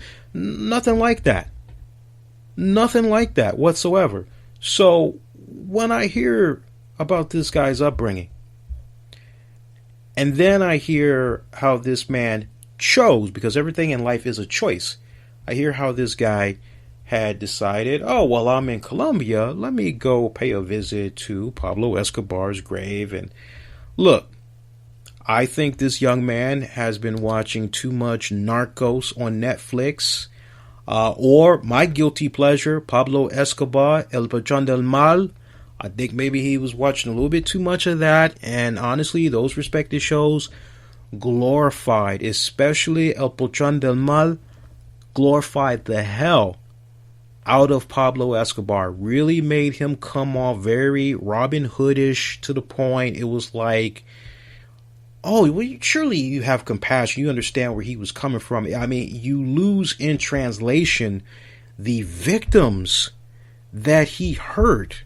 Because even though you might have had individuals that decided they were going to go past that line, they were going to abuse the law, they were going to sell drugs and all that, there were still families, innocent families, that had nothing to do with that person's choice, and that loved one was ripped away from them. You had generals, you had politicians, you had newspaper reporters that were all gunned down by Pablo Escobar, and his cartel, because these individuals or these groups of people were, when it's all said and done, for Pablo, they were a threat to him and his group, his syndicate group. They were trying to command with an iron fist through fear, so that nobody would try to come and touch them. Colombia spent years trying to get a green light for an extradition and working with the U.S. because they wanted for these motherfuckers to be out of their country. They wanted for them to do some hard, serious time on U.S. soil, because they knew that as long as they had fucking stayed in Colombia, these guys were still going to be doing what they needed to do, and it'd be on fucking easy street. So, I would really just encourage anybody that watches Narcos on Netflix, or you're fucking watching, El Patron del Mal, and you're like, oh man, this guy's fucking awesome, blah, blah, blah. No. Slow your fucking roll. Don't fall for it. That's the Hollywood spin on it. When you actually take the time out and you research this guy, you come away going, my God, and I don't blame the people one little bit that were saying to Wiz, well, shit, while you're at it, why don't you pour a 40 for Osama bin Laden? I don't blame them for fucking going that route. Now, see, it's one thing, one of my all-time favorite movies, James Cagney, White Heat. It's one thing if you're like a Biggie, Tupac Shakur, or any of the guys that I mentioned earlier, and like if they were to say to you, oh, as far as all-time favorite gangster movies, oh shit, man, James Cagney, White Heat, You know, that's one thing. Hell, you can even not be a gangster and you can just be like, man, you know, what James Cagney did, you know, that's gangster, that's hardcore, that's some serious balls. Well, when it's all said and done, you know, it's not based off of a true story. Last I checked. But when you start talking about real motherfuckers, like a Pablo Escobar, you know shit is bad anytime you got the son of the late Pablo Escobar going to all the victims that were affected by his dad, going on basically an apology tour, trying to get forgiveness. You guys got to check it out. It is available on Netflix, if I'm not mistaken. You know, it's emotional. It's very emotional. Won a lot of rave reviews at the Sundance Film Festival and all that. But my best advice to guys like Wiz and everybody else, what you see of Pablo on these little TV shows and all that, please, it may look cool, but really fucking do your homework before you jump out there and try to glorify somebody like that, because that's how you ruffle some serious feathers. Heaven forbid you're a celebrity and you coming off like the way Wiz did. Hell of a way for you to lose some fucking sponsors, man. Let me tell you. And that's the last thing you want to be doing, is hurting your fucking pockets when it's all said and done. Let me tell you. So other than that, I'm looking at the show notes. I think we did fucking slam dunk delicious tonight, man. I'm just looking at if there's any other additional notes I need to go into on tonight's show. And I honestly don't think there is, man. Let me just go back one more time. Nah, man, we covered every single thing that needed to be covered. All right, so one more time. Wednesday night, 7:15 p.m. Eastern, I'll be live on Facebook. I'll be offering WWE Wrestlemania, and I'll be offering NXT TakeOver from Orlando predictions. It's a special installment of Call That Match. Thursday night, 10 p.m. Eastern on YouTube and on Spreaker. I'll be doing a simulcast for you guys for Impact Showdown. And then Friday night, as soon as it concludes on the network, I'll be live exclusively on YouTube with the WWE Hall of Fame after show ceremony. Ceremony post show. Give you my thoughts on that.